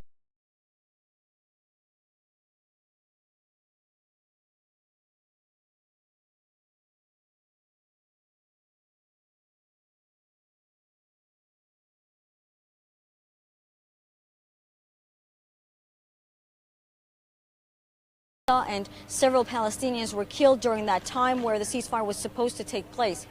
Now, we're going to talk a little bit about where I am right now. This Hostages Square it's just so symbolic of this 15 months that Israelis have been going through. They came here every week on Saturday to demonstrate. I'm going to have a guest with me soon who will talk about the perspectives of the hostages' relatives, of the process that they've been going through and the feelings that they've been going through, the difficulty that they have been facing from the Israeli perspectives of the hostages' relatives.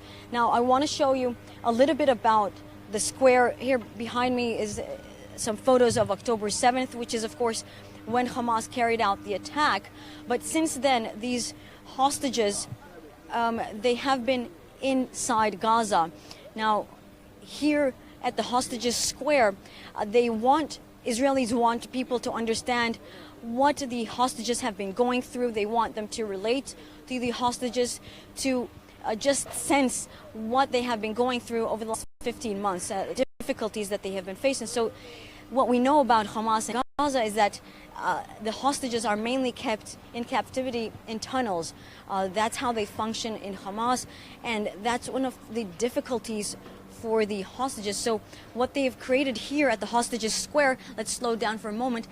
This is an installation of a tunnel. What we're seeing now, we're entering what they've created as a tunnel, a mock tunnel that is supposed to be symbolic of the tunnels that Hamas has created and where the hostages are being kept. So it's of course, they've put a little bit of light in here, and we also have the light of the camera, but it's supposed to be very, very dark inside the tunnels. They have speakerphones with some disturbing sounds coming from the tunnels. So it's supposed to give you the experience of what it is for people who are inside the tunnels, Palestinians living inside those tunnels, hostages in captivity inside those tunnels for 15 months.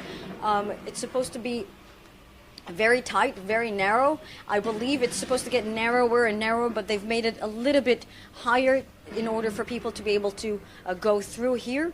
But it's supposed to be very narrow and very difficult to breathe inside these tunnels. We see that there are a lot of pictures of the hostages. It's filled with notes of solidarity, expressions of love.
I'm Michal Bar-David at the Hostages Square in Tel Aviv.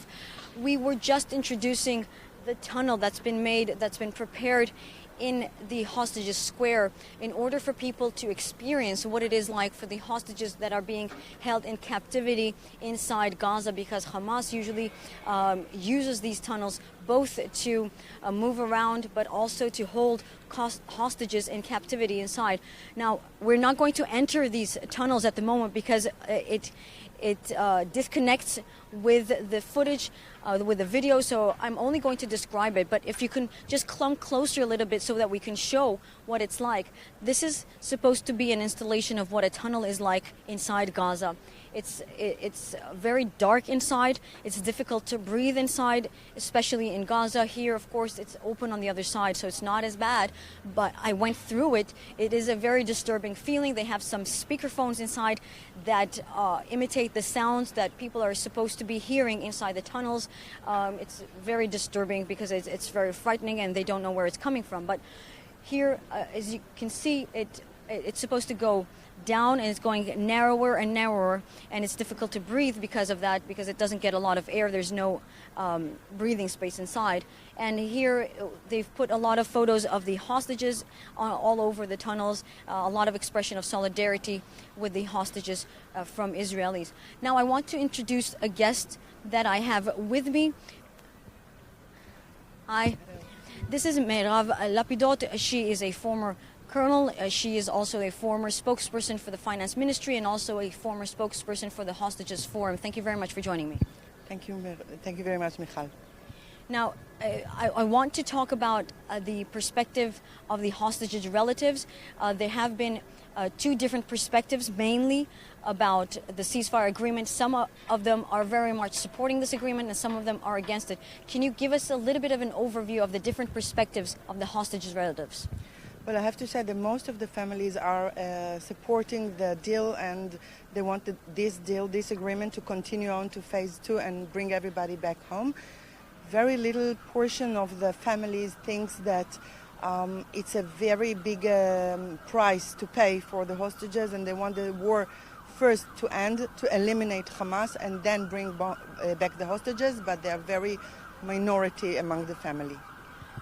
What do you mean when it's a very big price to pay? What is Israel giving in return, and why is this so much of a concern for them? Almost 2,000 Palestinian prisoners are going to be released according to the agreement. Hundreds of them are former murderers. They have blood on their hands of Israelis from several terror attacks. So it's a mixed feeling about it, letting them go. And previous experience shows that a lot of them are going back to practicing terror and do probably more terror events, so they are afraid from the future. And the ones who are supporting this ceasefire deal, what do they want? And last night there was a major demonstration here at the square. There were hundreds of people here. On this stage here, there were hostages' relatives giving speeches and calling on the government. Give us an overview of what they're asking from the government. They're asking for the government to fulfill this agreement, but not to stop. On the 16 days, according to this agreement, they are supposed to start a negotiation about the next phase 2 and maybe phase 3, and they demand from the government to start it already, right now, not to wait 16 days and go with it all the way and then the ceasefire will bring the end of the war. They don't want only ceasefire, they want the end of the war, and they want all the 97 hostages that are now in Gaza to brought back home to their families. And in terms of Netanyahu, he gave a statement last night, and he said that in terms of the ceasefire, that if the second phase is not implemented correctly, then they might resume the war. What is he trying to say, and who is he giving this message to? I think he is giving this message to the right wing of his government, which they seek for continuing the war, and he doesn't want them to withdraw from the government. So now he's trying to go both sides to say it to everybody that he's going to negotiate, but if the implementation is not going to be fully fulfilled by the Hamas, that he has the option to go back in war. And he said that President Trump will support this step, but I think that President Trump and the American administration will only support it if there will be a real reason to go back to war, because as it seems right now, there isn't such a reason, and they should go to the next phase and finish the war once and for all. Yeah. Okay, thank you very much. Just to show you a little bit of what else is here at the Hostages Square. It seems very empty right now, but it was buzzing last night. Hundreds of people chanting, calling on the government for the ceasefire to take place. The ones who were here last night are the ones who are for the ceasefire agreement. They want this war to end. They want the hostages back in full. They want peace.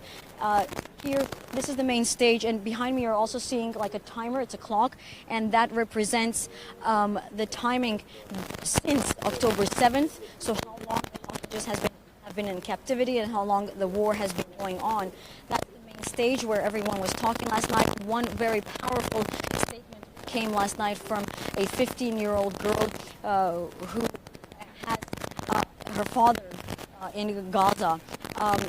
Even though they believe he died, she wants his remains to come back to Israel. So it's not just about those who are still living. They want both those who are alive and those who have died in captivity to be returned to Israel for proper burial as well. And here, all around the square, you're seeing, for example, the tree.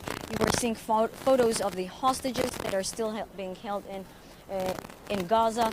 We have a piano there, so they're trying to keep this movement alive so that people are aware that this is what Israelis want. This is very sensitive.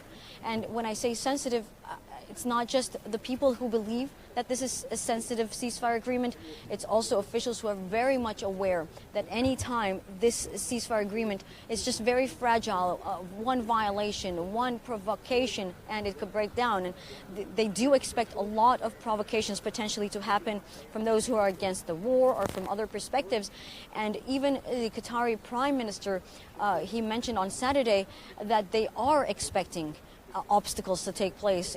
They don't expect the agreement to be implemented in full in terms of the daily obstacles that can come across, but they believe that they have put in place ways to resolve these issues. So they have mechanisms that they believe will be able to resolve these day-to-day issues, and they will be able to continue with the ceasefire agreement, will continue with the other phases, the second phase and the last phase, which will be the reconstruction of Gaza. So I think it's going to be very important to see what happens today, the first day of the ceasefire agreement being implemented, and then we are going to be following this day by day to hopefully see an end to the war, all the hostages back in Israel, and also a lot of aid into Gaza. This was Michal Bar David at the Hostages Square in Tel Aviv.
The names of 3 female Israeli hostages have been received from Hamas. The prisoner-hostage exchange is set to begin at 4 p.m. local time, which is 1400 GMT on Sunday.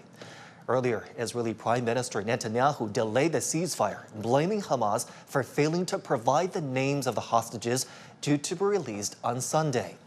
Hamas affirmed its commitment to the ceasefire, saying the delay was due to technical field reasons. More than 10 Gazans have been killed and another 25 injured since 0630 GMT, when the truce was set to take effect. Meanwhile, a CGTN reporter at the Rafah crossing confirms that the border checkpoint has now reopened. Mihal Bardav joins us now from Tel Aviv with more details on this very latest development. Mihal, that delay certainly was a blow to the implementation of the ceasefire. Now that Israel has received the names of the hostages due to be released today, what happens next? Well, this is the first stage, the beginning of the first stage of a 3-stage ceasefire agreement. It was very critical that it does actually start after this delay that happened for 2 hours. Now we believe that first we are going to receive the hostages in Gaza, these 3 female hostages in Gaza. Israel is going to receive them there, and then they're going to be transferred to the southern part of Israel. Then they will receive urgent medical care there. They will then be transferred to hospitals in Tel Aviv, where they will be treated there. Experts are saying that they don't know what medical condition these 3 hostages are going to be in because they've been in captivity for 15 months. They are expecting different complex issues, medical issues such as respiratory or cardiovascular issues because of lack of ventilation inside the tunnels where they've been kept by Hamas in captivity. They're also expecting vitamin deficiency, starvation effects, dramatic weight loss potential, broken bones. So they're really expecting a lot of different complications for these hostages. And of course, there's going to be the psychological trauma as well. So they're going to need a lot of medical support, but also psychological support as well. Israel is also set to release Palestinian prisoners as well as detainees.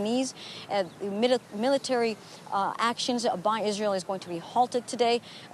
In the morning, when we saw that there was a violation by Hamas, then Israel also continued its military operations. So it's very, very sensitive going forward. Every hour matters, every day matters going forward. This first phase is going to last 6 weeks, and on the 16th day of this first phase, they're going to start negotiating for the second phase of the agreement. Mihal, we know Israeli National Security Minister Itamar Ben-Gvir and 2 other ministers have resigned over the ceasefire deal. What effect could that have on the Israeli government? Well, right now, in terms of the ceasefire agreement, it does not have any impact whatsoever. It doesn't have any impact on the coalition or the government as well.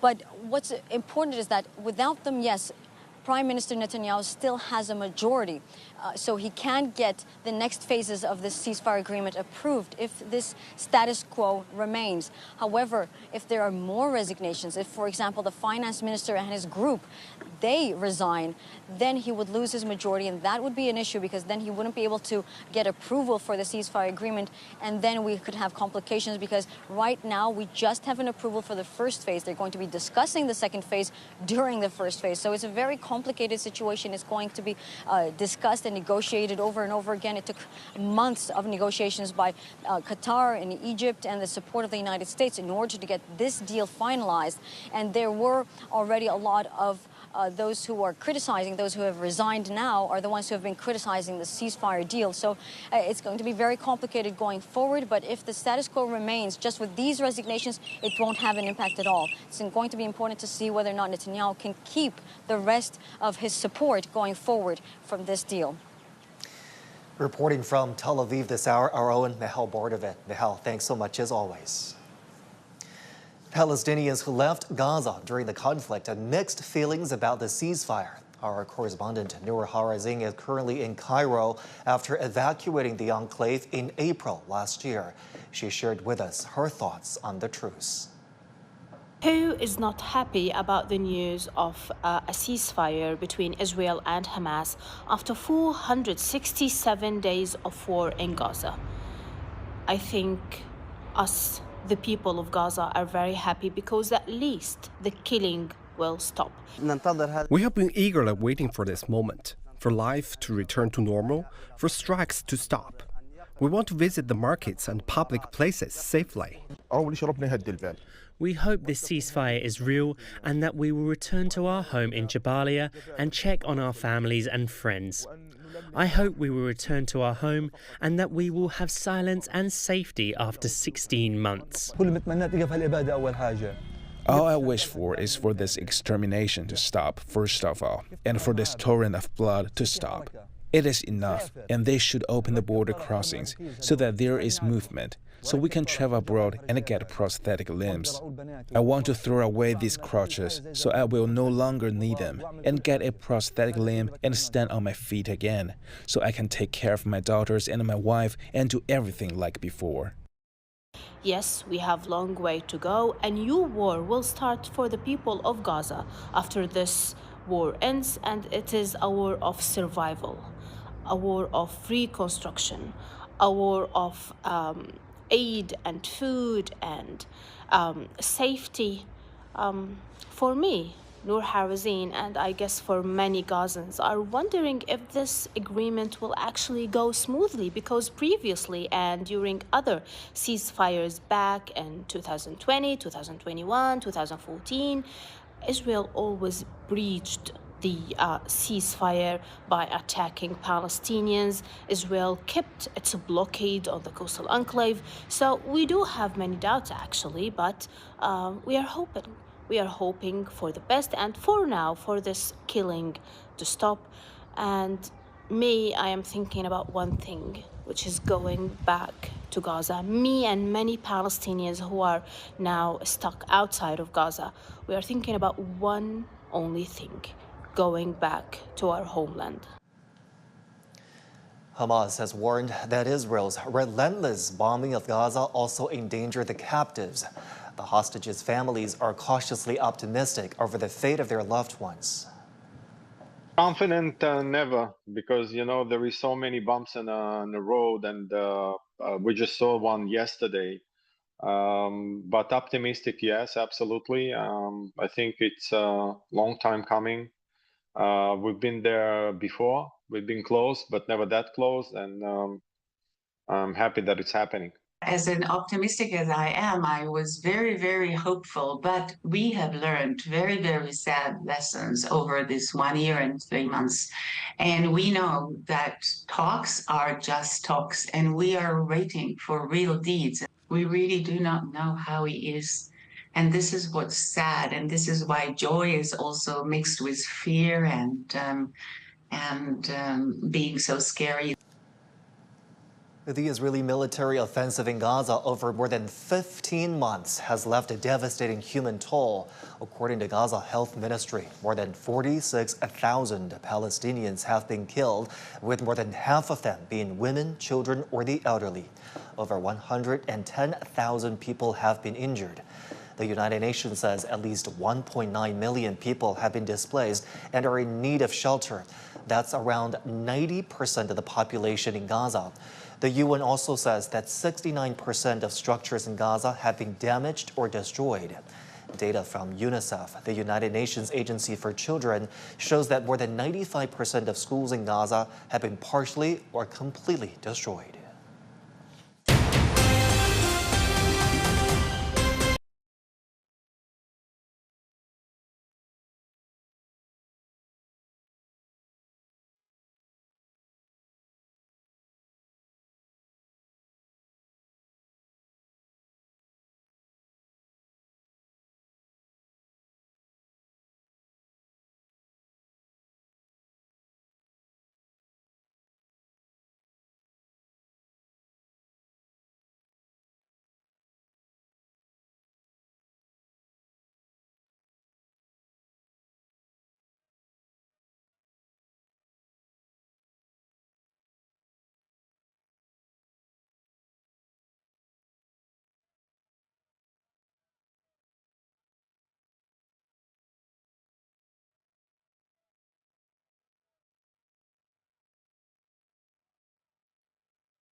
global television network. This is The World Today. I'm Hannah Vivier in Nairobi. We begin with the latest on the Israel-Palestine conflict. The long-awaited ceasefire deal between Israel and Hamas has now gone into effect. This after a nearly 3-hour delay. Israel has now reportedly received the names of 3 hostages to be released by Hamas on the first day of the ceasefire. The delay in receiving the names was the reason Israel had warned that it would not implement the deal. Abu Obaida, a spokesperson for Hamas's armed wing, the Qassam Brigades, said that as part of the prisoner exchange deal, they would release today 3 women, including 24-year-old Romi Gonen, 28-year-old Emily Damari, and 31-year-old Doron Shnabar Kair.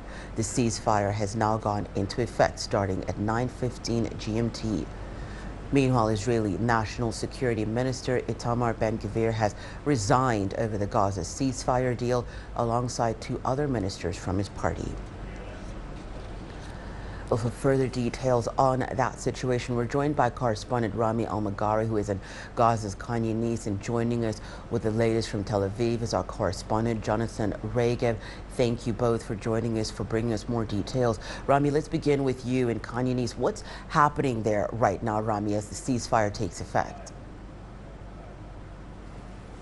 Yes, actually, what's happening here is that the people, for the first time ever in the past 15 months, take out to the street in larger numbers and trying to inspect the things that they have been losing, and also going to the marketplace cheerfully, being cheerful for what's happened, for the ceasefire announcement. We talked to the people here, and they are very cheerful and having greater hopes towards realizing a better life after the ceasefire has been instated just a few moments ago, following the delay and the delivery of the names of Israeli hostages, Israeli female hostages. Also, what is the scene here is that truckloads, tens of truckloads of trucks are waiting on the road to the Rafah, to the Kerem Shalom crossing on the Israeli side, and waiting for the truckloads to enter the Gaza Strip, truckloads of 8, and a number of those hundreds of truckloads will go to the northern Gaza Strip that has been bearing the brunt of more deprivation and starvation than the southern Gaza Strip. Also, we have seen on the ground a few police staff, police task force for the Hamas police force deploying in the streets of the southern Gaza Strip. We saw them organizing the movement and the traffic on the roads, and this is according to a statement by the Hamas-run Interior Ministry that the public order should be maintained across the Gaza Strip while the ceasefire is taking effect. The hopes of the people are great that their lives will be changed. Also, the people are waiting to return back to their homes from which they have been displaced in northern Gaza Strip and Gaza City. But this cannot come real and can come true before 7 days. Or I mean here, 7 days after today, after the ceasefire taken into effect, they will be able to go back to their homes within certain arrangements agreed by Israel and the mediators, particularly the Egyptians. Also, there is some sort of a return of the Palestinian Authority in Ramallah, represented this by the presence of 3 or 4 few personnel of the Palestinian Authority will be on the Egyptian Gaza crossing, the Rafah terminal. Rami, I'm going to be with you again in a moment. Let's go over to Jonathan. Jonathan, you're in Tel Aviv. What's the latest from the Israeli side? So it's actually the Gaza border behind me, and the mood in Israel is that of hope and concern. Hope, of course, because in just a few hours, according to the agreement, 3 female hostages, you mentioned their names, 3 female hostages are meant to be back. And according to what Israel is aware of, the 3 are alive. and that, of course, is a source of hope, a source of joy. They're supposed to be the first ones returning from a group of altogether 33 hostages. The majority of them are meant to be alive. At the same time, there's concern because even if the first phase goes as planned, and no one can really promise that, but let's assume it does, even then, 64 hostages will be left behind for a second stage whose terms are completely unclear. What will happen with those 64 hostages? What will happen with the second stage? Will it eventually take place? No one really knows. And apart from that, let's remember Israel is paying a very high price, not only in what is now a ceasefire and in the second stage a possibility of an end to the war with Hamas still standing on its feet, but also the release of many Palestinian prisoners, many of them convicted to life sentences for murder. So there's concern, there's anxiety, but at the same time there's also hope. Maybe in a few hours Israel will see 3 hostages returning, and that will be source of a lot of happiness. Well, Rami, while all this is happening, it's being reported that Israeli strikes have killed at least 8 people across Gaza. What more can you tell us about that?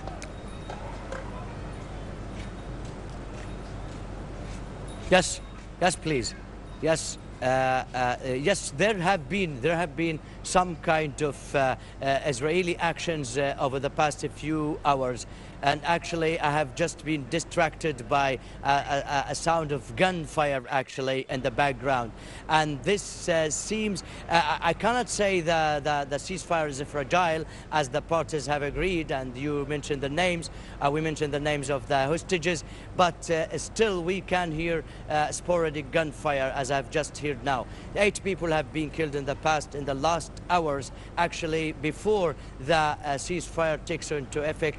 These moments, yes, the fears, there are fears actually mixed with hopes that the situation will get better in the upcoming days, and hoping for a greater calm that will last after the 3 stages of the ceasefire come to an end in the next or the upcoming period. So, Jonathan, reports are also indicating that the Israeli National Security Minister has resigned over the ceasefire deal alongside 2 other ministers from his party. What's the reaction to this, and how does this impact Netanyahu's government, Jonathan? The reaction to this, of course, depends on which side of the Israeli political spectrum you are. Those who oppose the deal are saddened to see Tamar Ben-Gvir and his party leave the coalition, and those who oppose him are happy to see him. They say that Ben-Gvir has been imposing a very bad policy in government in general and in his Ministry of National Security in particular. Having said all that, the real question regarding Ben-Gvir and his party will come 42 days from now, because even with Ben-Gvir's party gone from the coalition still has the majority to pass practically everything it wants. There's still anything between 62 to 63 fingers currently in the coalition. With Ben-Gvir's party gone, that's more than the 61 majority needed. The question is what happens with the second stage. Ben-Gvir said that he will be willing to join back the coalition if fighting resumes. For fighting to resume, that means that the second stage will not happen, because that stage calls for a complete Israeli withdrawal from the Gaza Strip and an end to the war. Along with Ben-Gvir, there's also the other far-right party in coalition, that of Bezalel Smotrich. They also oppose the deal, but for the moment they announced they are staying in the coalition until the end of the first stage, and they also demand the war to resume. That means that according to Ben-Gvir and according to Smotrich, the war has to resume after the first stage. Each party on its own does not have enough power to bring the coalition down, but both of them together have enough fingers to bring the coalition down altogether, meaning the first phase, at least when it comes to the Israeli side, should go as planned. The second stage, if it goes through, we will see these 2 parties out of the coalition, and then the coalition will have a very difficult time surviving. Jonathan and Rami, thank you for those latest details. That was Jonathan Regev speaking to us from Tel Aviv, and Rami Al-Magari was joining us from Gaza's Khan Yunis.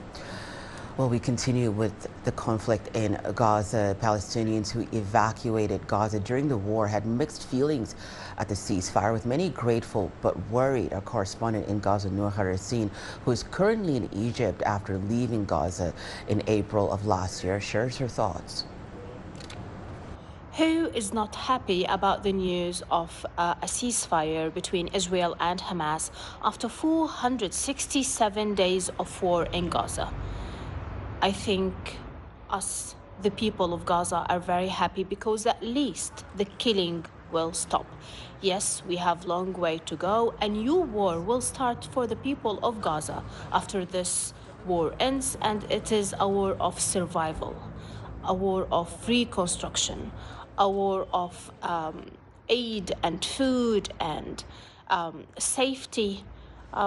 For me, Noor Harazin, and I guess for many Gazans, are wondering if this agreement will actually go smoothly, because previously and during other ceasefires back in 2020, 2021, 2014, Israel always breached the ceasefire by attacking Palestinians. Israel kept its blockade on the coastal enclave. So we do have many doubts, actually, but we are hoping.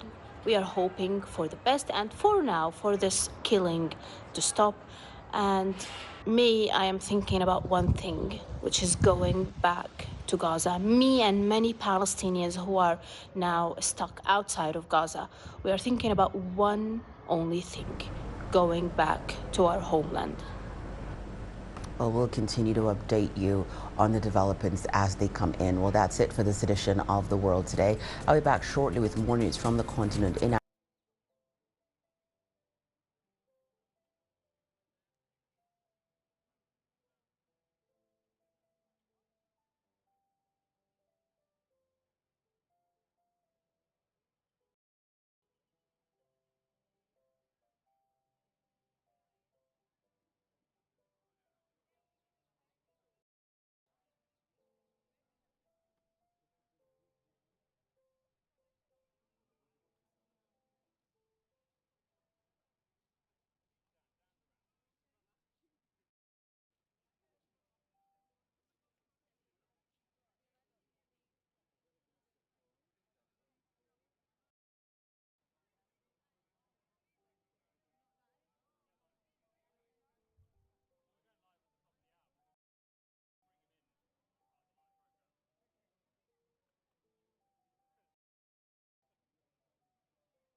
Israel officially announces the start of the planned ceasefire in Gaza, with Hamas due to release the first 3 hostages at 1400 GMT. Chinese President Xi Jinping holds a phone conversation with U.S. President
ceasefire between Israel and Hamas has finally taken effect. This comes after a delay to the originally agreed starting time, with Israel accusing Hamas of not releasing the names of the hostages it said it would free today.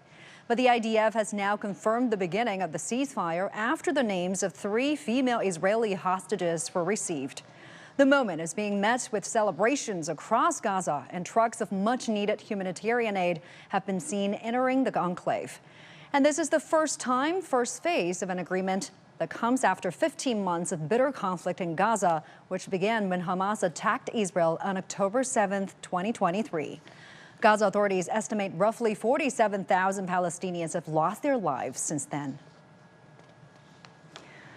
Let's turn to our correspondent, Jonathan Regev. He is live for us in Sderot in Israel. Good to have you with us this hour, Jonathan. Now, what are Israeli leaders saying about the start of the ceasefire? So it was delayed. The ceasefire was meant to start at 8:30 a.m. local time, but began at 11:15, nearly 3 hours later.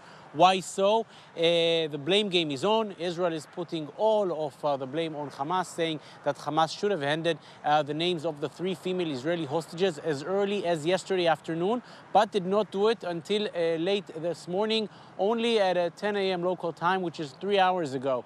did the names arrive to Israel. We now know that Doron Strandberger, Emily and Romi Gonen will be the 3 hostages released later today. And Hamas is saying that their delay was due to the fact that up until the last moment, Israel kept on bombarding the Gaza Strip, and therefore they could not get a chance to verify who are the hostages that are released. This is what the officials are saying. As far as Israel is concerned, now the ceasefire is on, the ceasefire is confirmed, and everything should go as planned. If so, in about 3 hours from now, Israel should be getting its first 3 female hostages. We do know that there are delays, things do not go as planned, so it wouldn't be a surprise if things are delayed and it does not happen 3 hours from now at 4 p.m. local time. But according to Israel, everything should now go as planned, and the 3 female hostages should be released in return for 90 Palestinian prisoners from the sector known as women and children prisoners. 90 of them will be released once the 3 Israeli female hostages are in Israeli hands. As far as Israel is concerned, the ceasefire is on. And have we heard from the families of the hostages to be released today?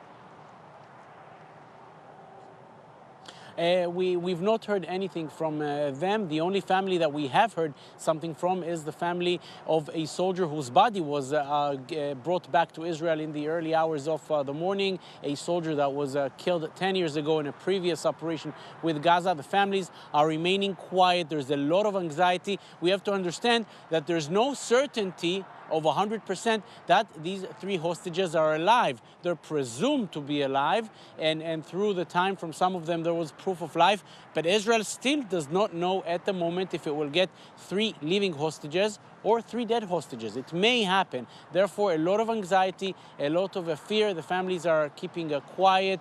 They are, of course, hoping to see their loved ones back in Israel, back in Israeli hands as early as this afternoon. They're keeping quiet, and the very close relatives are hoping to see them in one of the 3 centers, the 3 military bases, which are here at the Gaza border, not far from the place where we are. We now know that if, and hopefully they are alive, then all 3 of them will be flown to the Sheba Medical Center in central Israel, where they will meet more family members. But so far, the families are keeping quiet, still with a lot of anxiety, still hoping that everything goes as planned. And in just a few hours, they will be able to meet their loved ones once again, 15 months after they were kidnapped. Yeah, we'll be closely watching what's going to happen in just a few hours from now. Thank you very much, Jonathan, for bringing us the latest. Jonathan Regev, live for us in Sderot, Israel.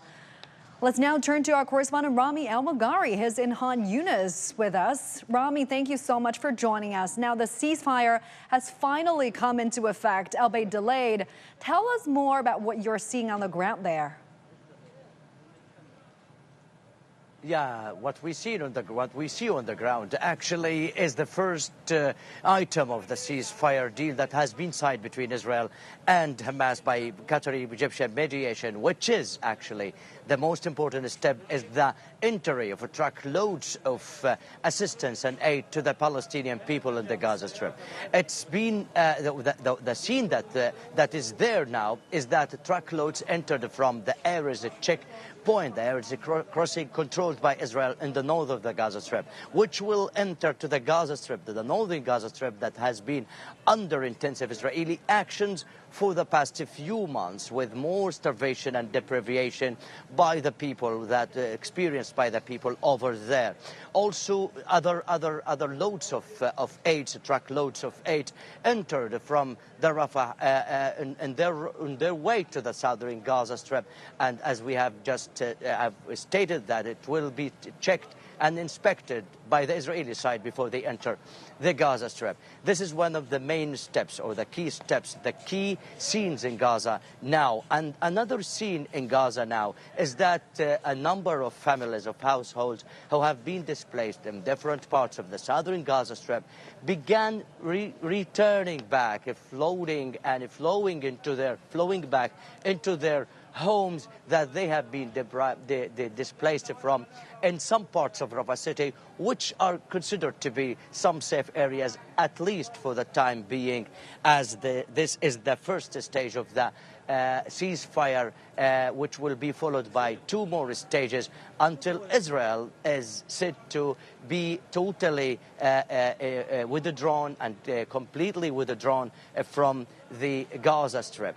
That's the scene. Joy mixed with some fear, some worry that the ceasefire will not hold. But for the time being, for this hour, it's holding with no record of any Israeli actions or any Hamas actions, vice versa. That's the situation, the main situation for the time being, for these moments, actually. So far, Yes, it is holding. Thank you very much for bringing us the latest. Rami Almagari, live for us in Khan Yunis. Take care. The Israeli military offensive in Gaza over more than 15 months has left a devastating human toll. According to Gaza Health Ministry, more than 46,000 Palestinians have been killed, with more than half of them being women, children, or the elderly. Over 110,000 people have been injured. The United Nations says at least 1.9 million people have been displaced and are in need of shelter. And that's around 90% of the population in Gaza. The UN also says that 69% of structures in Gaza have been damaged or destroyed. Data from UNICEF, the United Nations Agency for Children, shows that more than 95% of schools in Gaza have been partially or completely destroyed. And to further our discussion, I'm now joined by James Dorsey, an adjunct senior fellow at the Erez Crossing School of International Studies. Thank you so much for joining us, Mr. Dorsey. Now, heading into today, the question on everybody's mind was, will the ceasefire hold? What's your take on the latest situation right now? The optimistic view is that it will hold for the first phase, which is 6 weeks or 42 days, during which 33 hostages will be released in exchange for just under 2,000 Palestinian prisoners in Israeli jails. The problem with this ceasefire is that the two parties, Hamas and Israel, have negotiated the first phase of the agreement. They have an understanding, as we now see with the coming into effect of the ceasefire, on the modalities of that first phase. There is no agreement on the modalities and much of the content of the second and third phase. That has to be negotiated, with negotiations expected to start on the 16th day of this phase of the ceasefire. And so if any one of the two parties wants to disrupt or basically kill the ceasefire, they have the opportunity to do so in the negotiations for the second and third phases by simply withdrawing. Now, at this point, where the temporary truce come into effect, how would you assess the losses and gains of the two sides? Well, the Palestinian losses are immense, both in terms of life and in terms of physical infrastructure of the Gaza Strip. They are going to take at least a decade, if not more, to try and repair that damage. On the plus side, and it's a question of what value you attribute to that. The attack on October 7, 2023 by Hamas put the Palestinian question again firmly very high up on the international agenda, and that presumably or could produce a more concerted effort this time round with the incoming Trump administration to resolve the Israeli-Palestinian issue. On the Israeli side, the damage to their reputation and image is immense, and it's not certainly in the court of public opinion. On top of that, they have not achieved, for all practical purposes, their war goals in Gaza. Sure, the hostages are being exchanged for Palestinian prisoners. Hamas is still in place. You're already seeing that in the last few hours, with Palestinian police and other government officials coming back onto the streets of Gaza because there's no other administration. The Israelis are militarily present in Gaza. They are not administering the territory. And as a result, even though Hamas has been severely damaged by the war, it still is a fighting force. And therefore, the goal of preventing the Gaza Strip from being a launching pad for future attacks on Israel has not been achieved. The one thing that Israel certainly has achieved, at least for now, is a rewriting of the Middle East map, if you wish. Iran has been severely weakened. Hezbollah, it's the crown jewel of its axis of resistance, has been severely weakened. Although that's not first and foremost Israel's doing, but Israel did indirectly contribute to it, the fall of the regime of Bashar al-Assad in Syria, on the one hand, is a success from an Israeli point of view, because it loses or removes a significant Iranian asset. But on the other hand, you have great uncertainty on where Syria is going. It's also interesting to note that the proposed truce date is set to on the last day of U.S. President Joe Biden's term. Is there any significance to that? I think I wouldn't attribute too much significance to that. What you saw, which was quite remarkable, in the last push for a ceasefire, a very close cooperation between the outgoing Biden administration and the incoming Trump administration. Keep in mind that Trump did not want to have fighting in Gaza continuing as he is being inaugurated in Washington tomorrow and becomes the 47th president of the United States. So this allows both sides to claim success, even though I think most analysts would agree that the contribution by President Trump's Middle East envoy, Steve Witkoff, was significant. Professor, thank you so much for joining us. We really appreciate your time and your insights. Mr. James Dorsey, lifers there. More discussions on the next two phases of the truce will take place in the coming days. Mahal Bardavid in Tel Aviv has more on the mediation efforts and Israel's strategic goals for the region.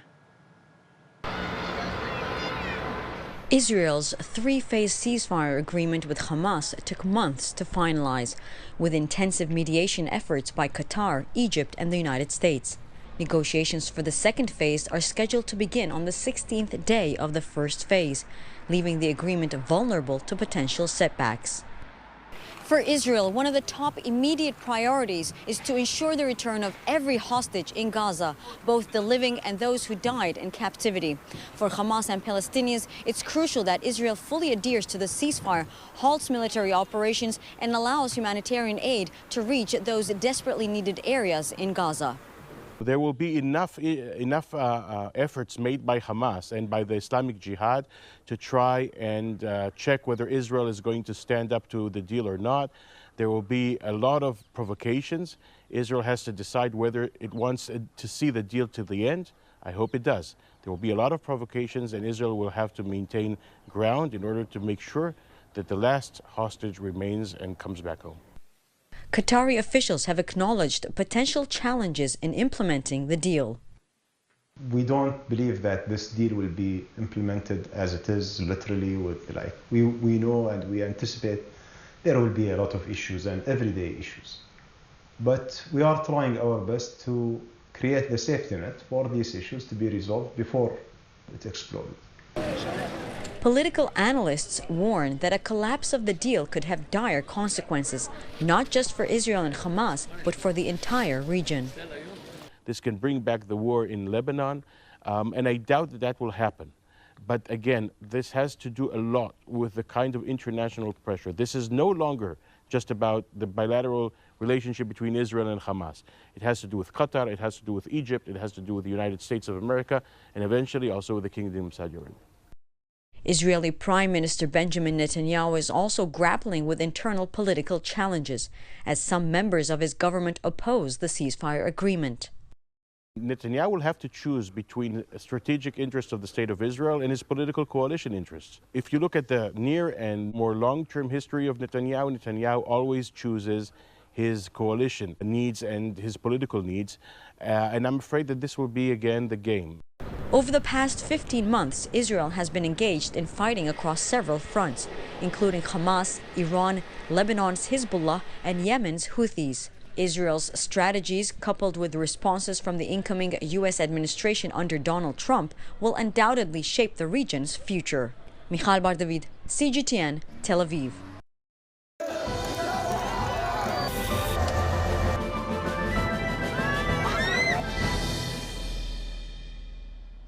UNICEF has warned that the war in the Gaza Strip is having a catastrophic effect on local children. And for more on this, we're now joined by UNICEF spokesperson Taz Ingram. Thank you so much for joining us, Ms. Ingram. Now, displaced by conflict and forced to live in makeshift shelters, many Gazans are unable to keep warm or stay healthy. What kind of supplies do people in Gaza need to get through the winter? What items are needed the most? It's a very upsetting fact that most people in Gaza still need all of the basics that we rely on to survive. They need food. Many are still skipping meals and really struggling to find nourishing food to eat. They need safe and clean water to help prevent the spread of disease.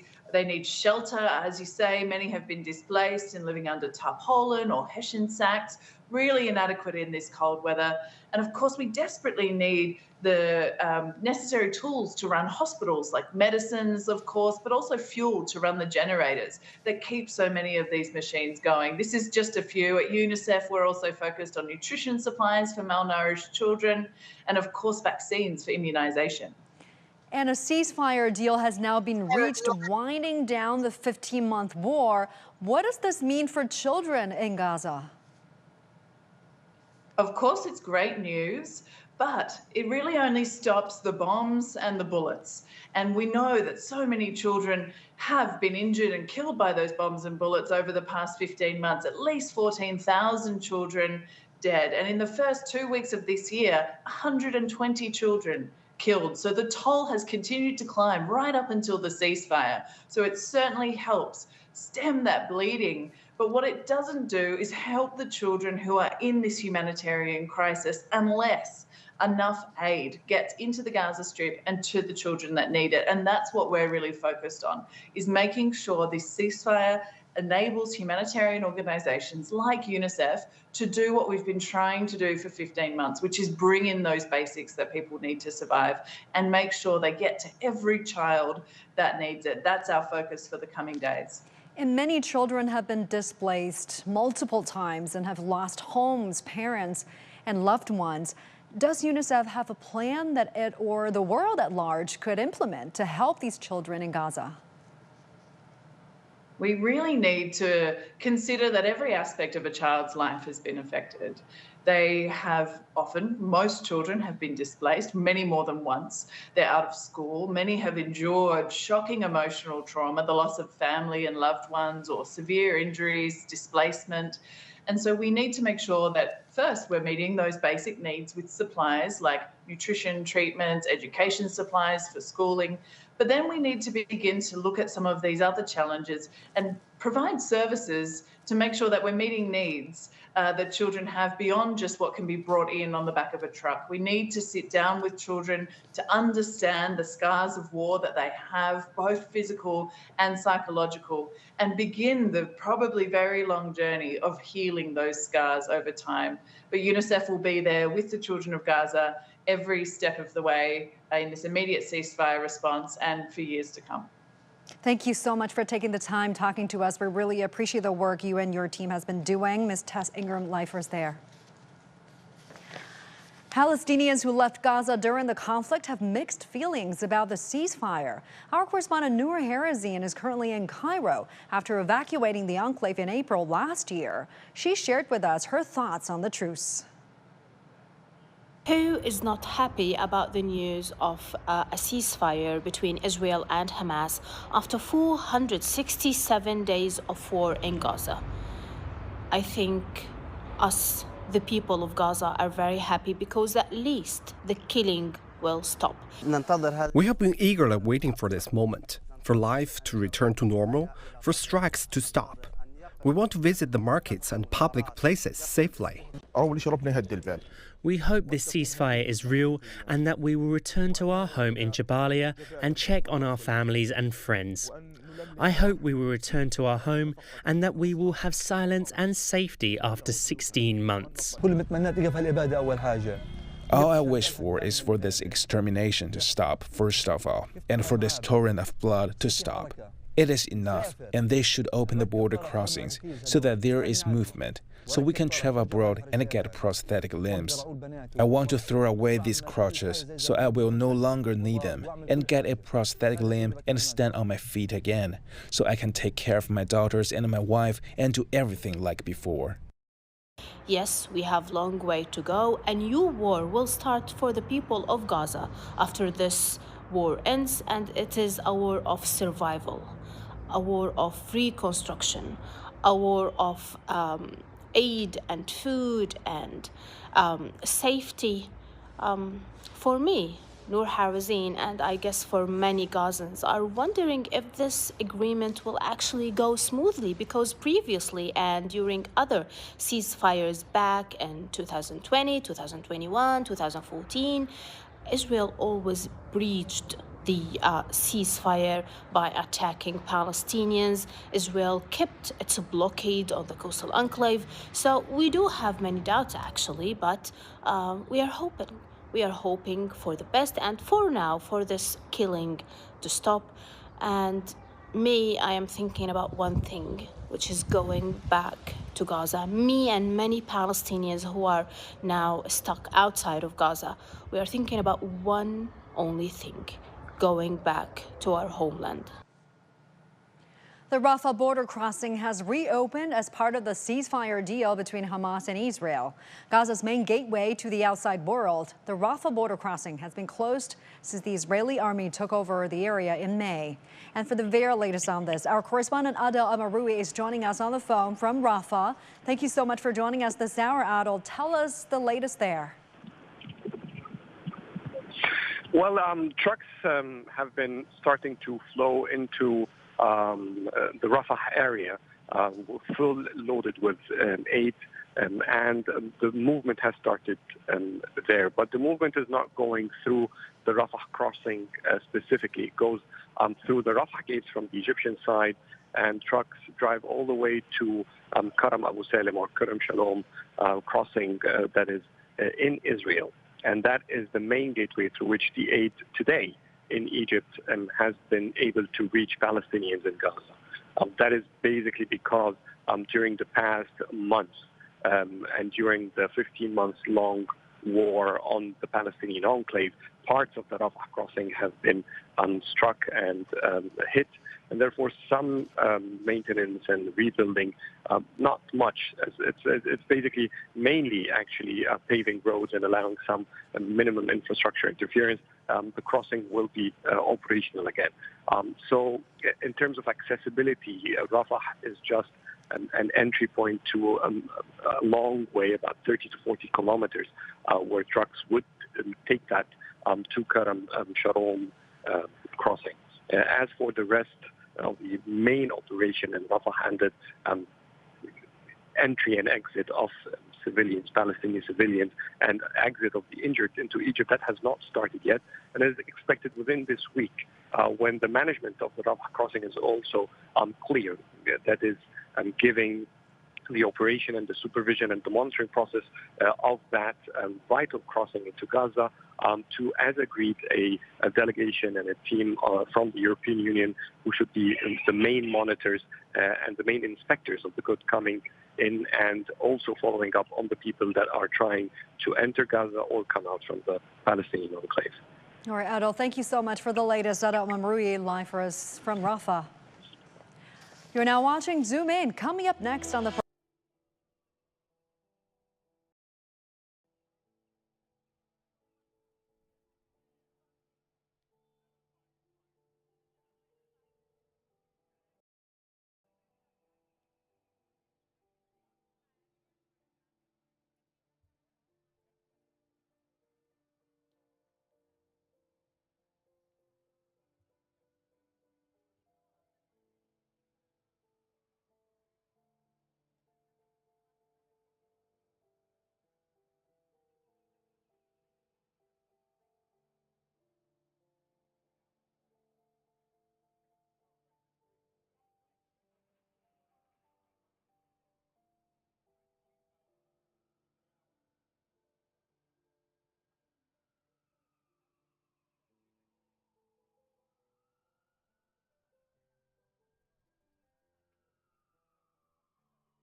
entry of truckloads of assistance and aid to the Palestinian people in the Gaza Strip. Truckloads entered from the Erez checkpoint, the Erez Crossing controlled by Israel in the north of the Gaza Strip. Also, other loads of aids entered from the Rafah on their way to the southern Gaza Strip. And as we have just have stated, that it will be checked and inspected by the Israeli side before they enter. Another scene in Gaza now is that a number of families, of households who have been displaced in different parts of the southern Gaza Strip began returning back, flowing back into their homes in some parts of Rafah city, which are considered to be some safe areas, at least for the time being. That's the scene, joy mixed with some fear, some worry that the ceasefire will not hold. But for the time being, for this hour, it's holding with no record of any Israeli actions or any Hamas actions, vice versa. It was delayed. The ceasefire was meant to start at 8:30 a.m. local time, but began at 11:15, nearly 3 hours later. Why so? The blame game is on. Israel is putting all of the blame on Hamas, saying that Hamas should have handed the names of the 3 female Israeli hostages as early as yesterday afternoon, but did not do it until late this morning. Only at 10 a.m. local time, which is 3 hours ago, did the names arrive to Israel. We now know that Doron Steinbrecher, Emily and Romi Gonen will be the 3 hostages released later today. And Hamas is saying that their delay was due to the fact that up until the last moment, Israel kept on bombarding the Gaza Strip, and therefore they could not get a chance to verify who are the hostages that are released. This is what the officials are saying. As far as Israel is concerned, now the ceasefire is on, the ceasefire is confirmed, and everything should go as planned. If so, in about 3 hours from now, Israel should be getting its first 3 female hostages. We do know that there are delays, things do not go as planned, so it wouldn't be a surprise if things are delayed and it does not happen. But according to Israel, everything should now go as planned, and the 3 female hostages should be released in return for 90 Palestinian prisoners. The Israeli military offensive in Gaza over more than 15 months has left a devastating human toll. According to the Gaza Health Ministry, more than 46,000 Palestinians have been killed, with more than half of them being women, children, or the elderly.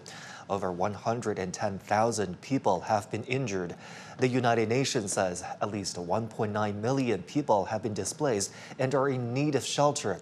That's around 90% of the population in Gaza.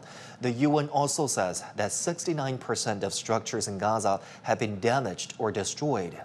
Data from UNICEF, the United Nations Agency for Children, shows that more than 95% of schools in Gaza have been partially or completely destroyed. UNICEF has been one of the aid agencies at the forefront of relief efforts in Gaza over the last 16 months of open conflict. Rosalia Boland, a UNICEF communications specialist, says huge logistical and humanitarian challenges remain despite the truce.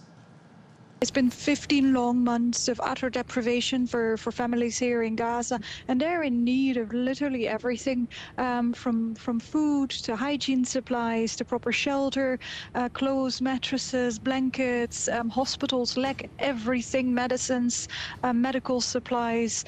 So we have been mobilizing items in warehouses outside of Gaza, or in the vicinity of Gaza, at the border with Gaza. UNICEF, for instance, has 1,300 truckloads of goods, of humanitarian items that we could bring in, and we have 700 more that we could line up immediately after that, containing all sorts of items ranging from nutritional supplies, therapeutic food for babies, to, for instance, these hygiene items that I just described. The ceasefire is going to be a critical first step that will save children's lives, but the actual suffering of children and their families, the utter deprivation, isn't necessarily going to be solved by a ceasefire alone. And that is because of the very, very difficult operating environment here inside Gaza, because of the multiple access constraints and logistical constraints. Most of the infrastructure is damaged, if not completely destroyed. The roads are a good example, and there's not many paved roads left, and the roads that are still paved have many holes in it. So for trucks, it's hard to maneuver through that. There's lots of congestion as well. We also anticipate population movement, as families in the south are very keen to go back to their homes in the north. We humanitarians, we need warehousing capacity if we're going to increase the volume of supplies bringing in. Those need to be stored, at least temporarily, at warehouses points. We have logistical constraints or security constraints in relation to the lack of law and order, the lack of public order. We need some form of community policing to ensure that no looting takes place. We need demining. There's been a large amount of bombs dropped on Gaza. A percentage of those bombs doesn't explode, and so we fear for an important contamination of unexploded ordnance. So we need demining efforts for us to be able to access certain sites where heavy combat has taken place.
painstakingly negotiated ceasefire between Israel and Hamas has finally taken effect.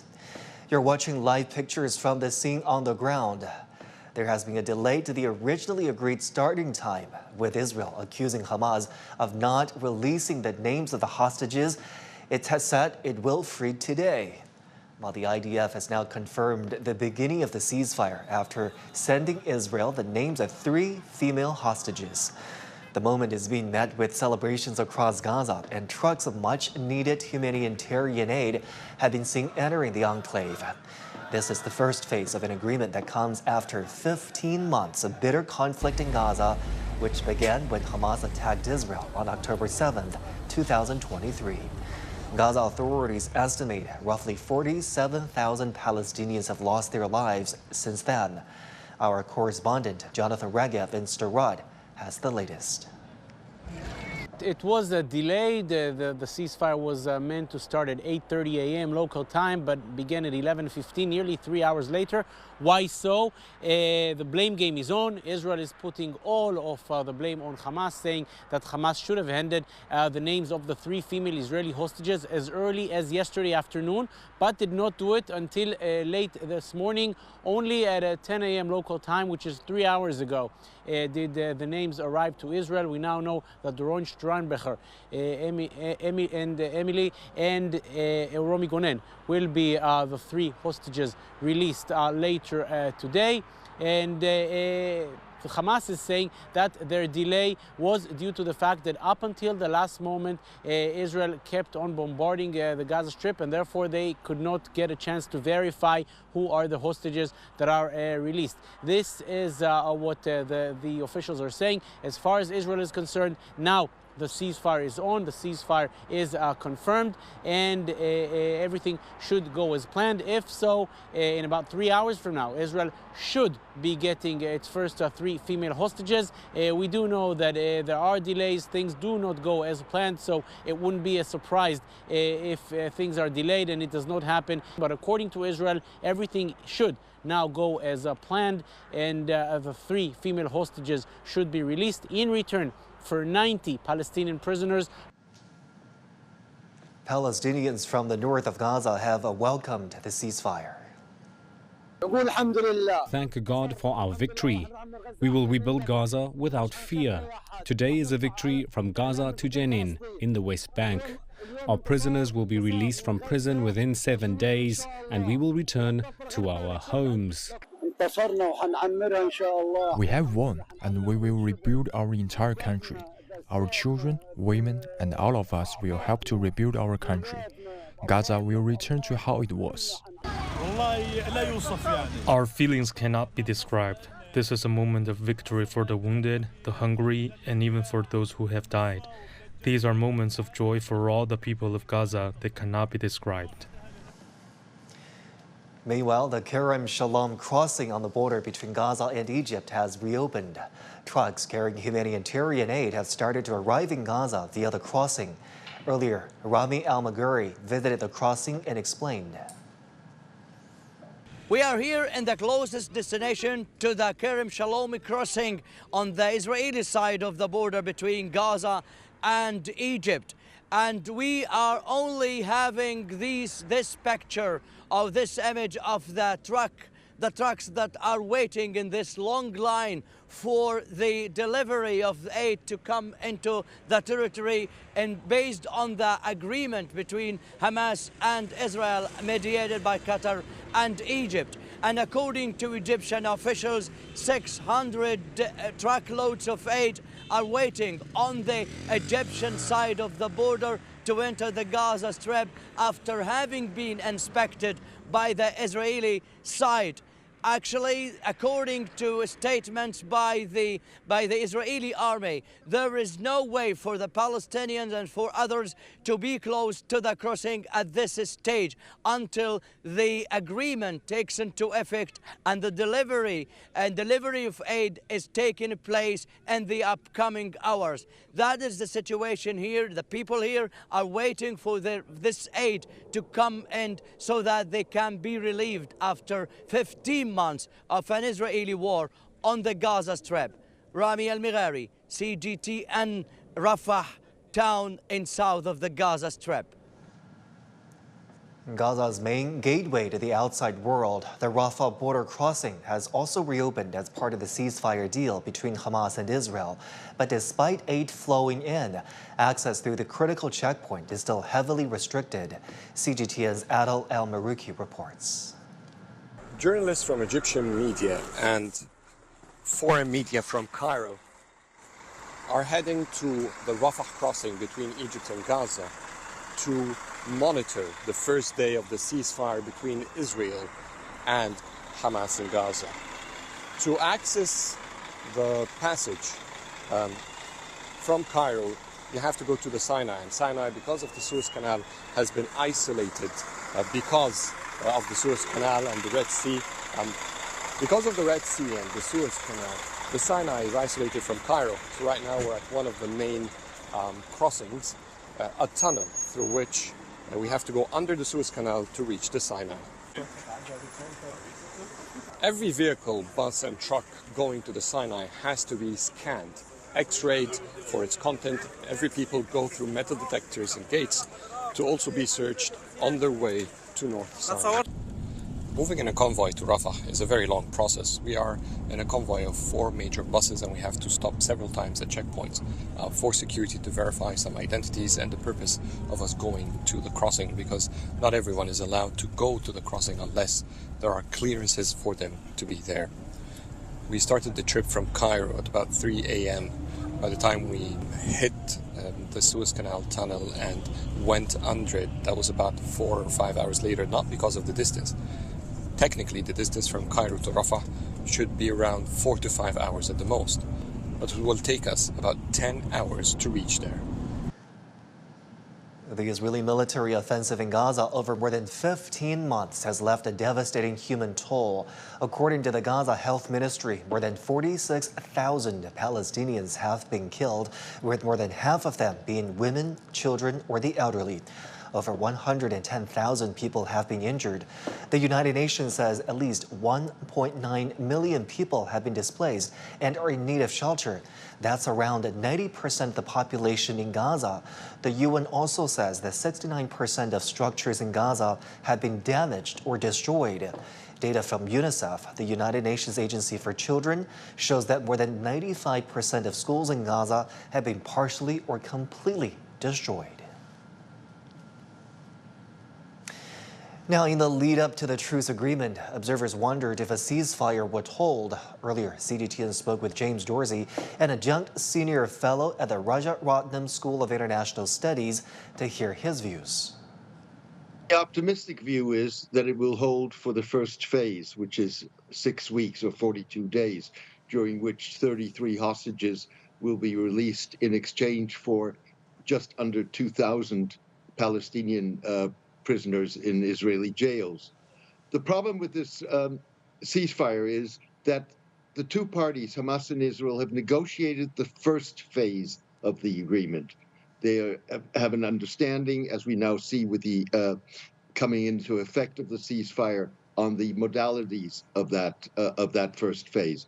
There is no agreement on the modalities and much of the content of the second and third phase. That has to be negotiated, with negotiations expected to start on the 16th day of this phase of the ceasefire. And so if any one of the two parties wants to disrupt or basically kill the ceasefire, they have the opportunity to do so in the negotiations for the second and third phases by simply withdrawing.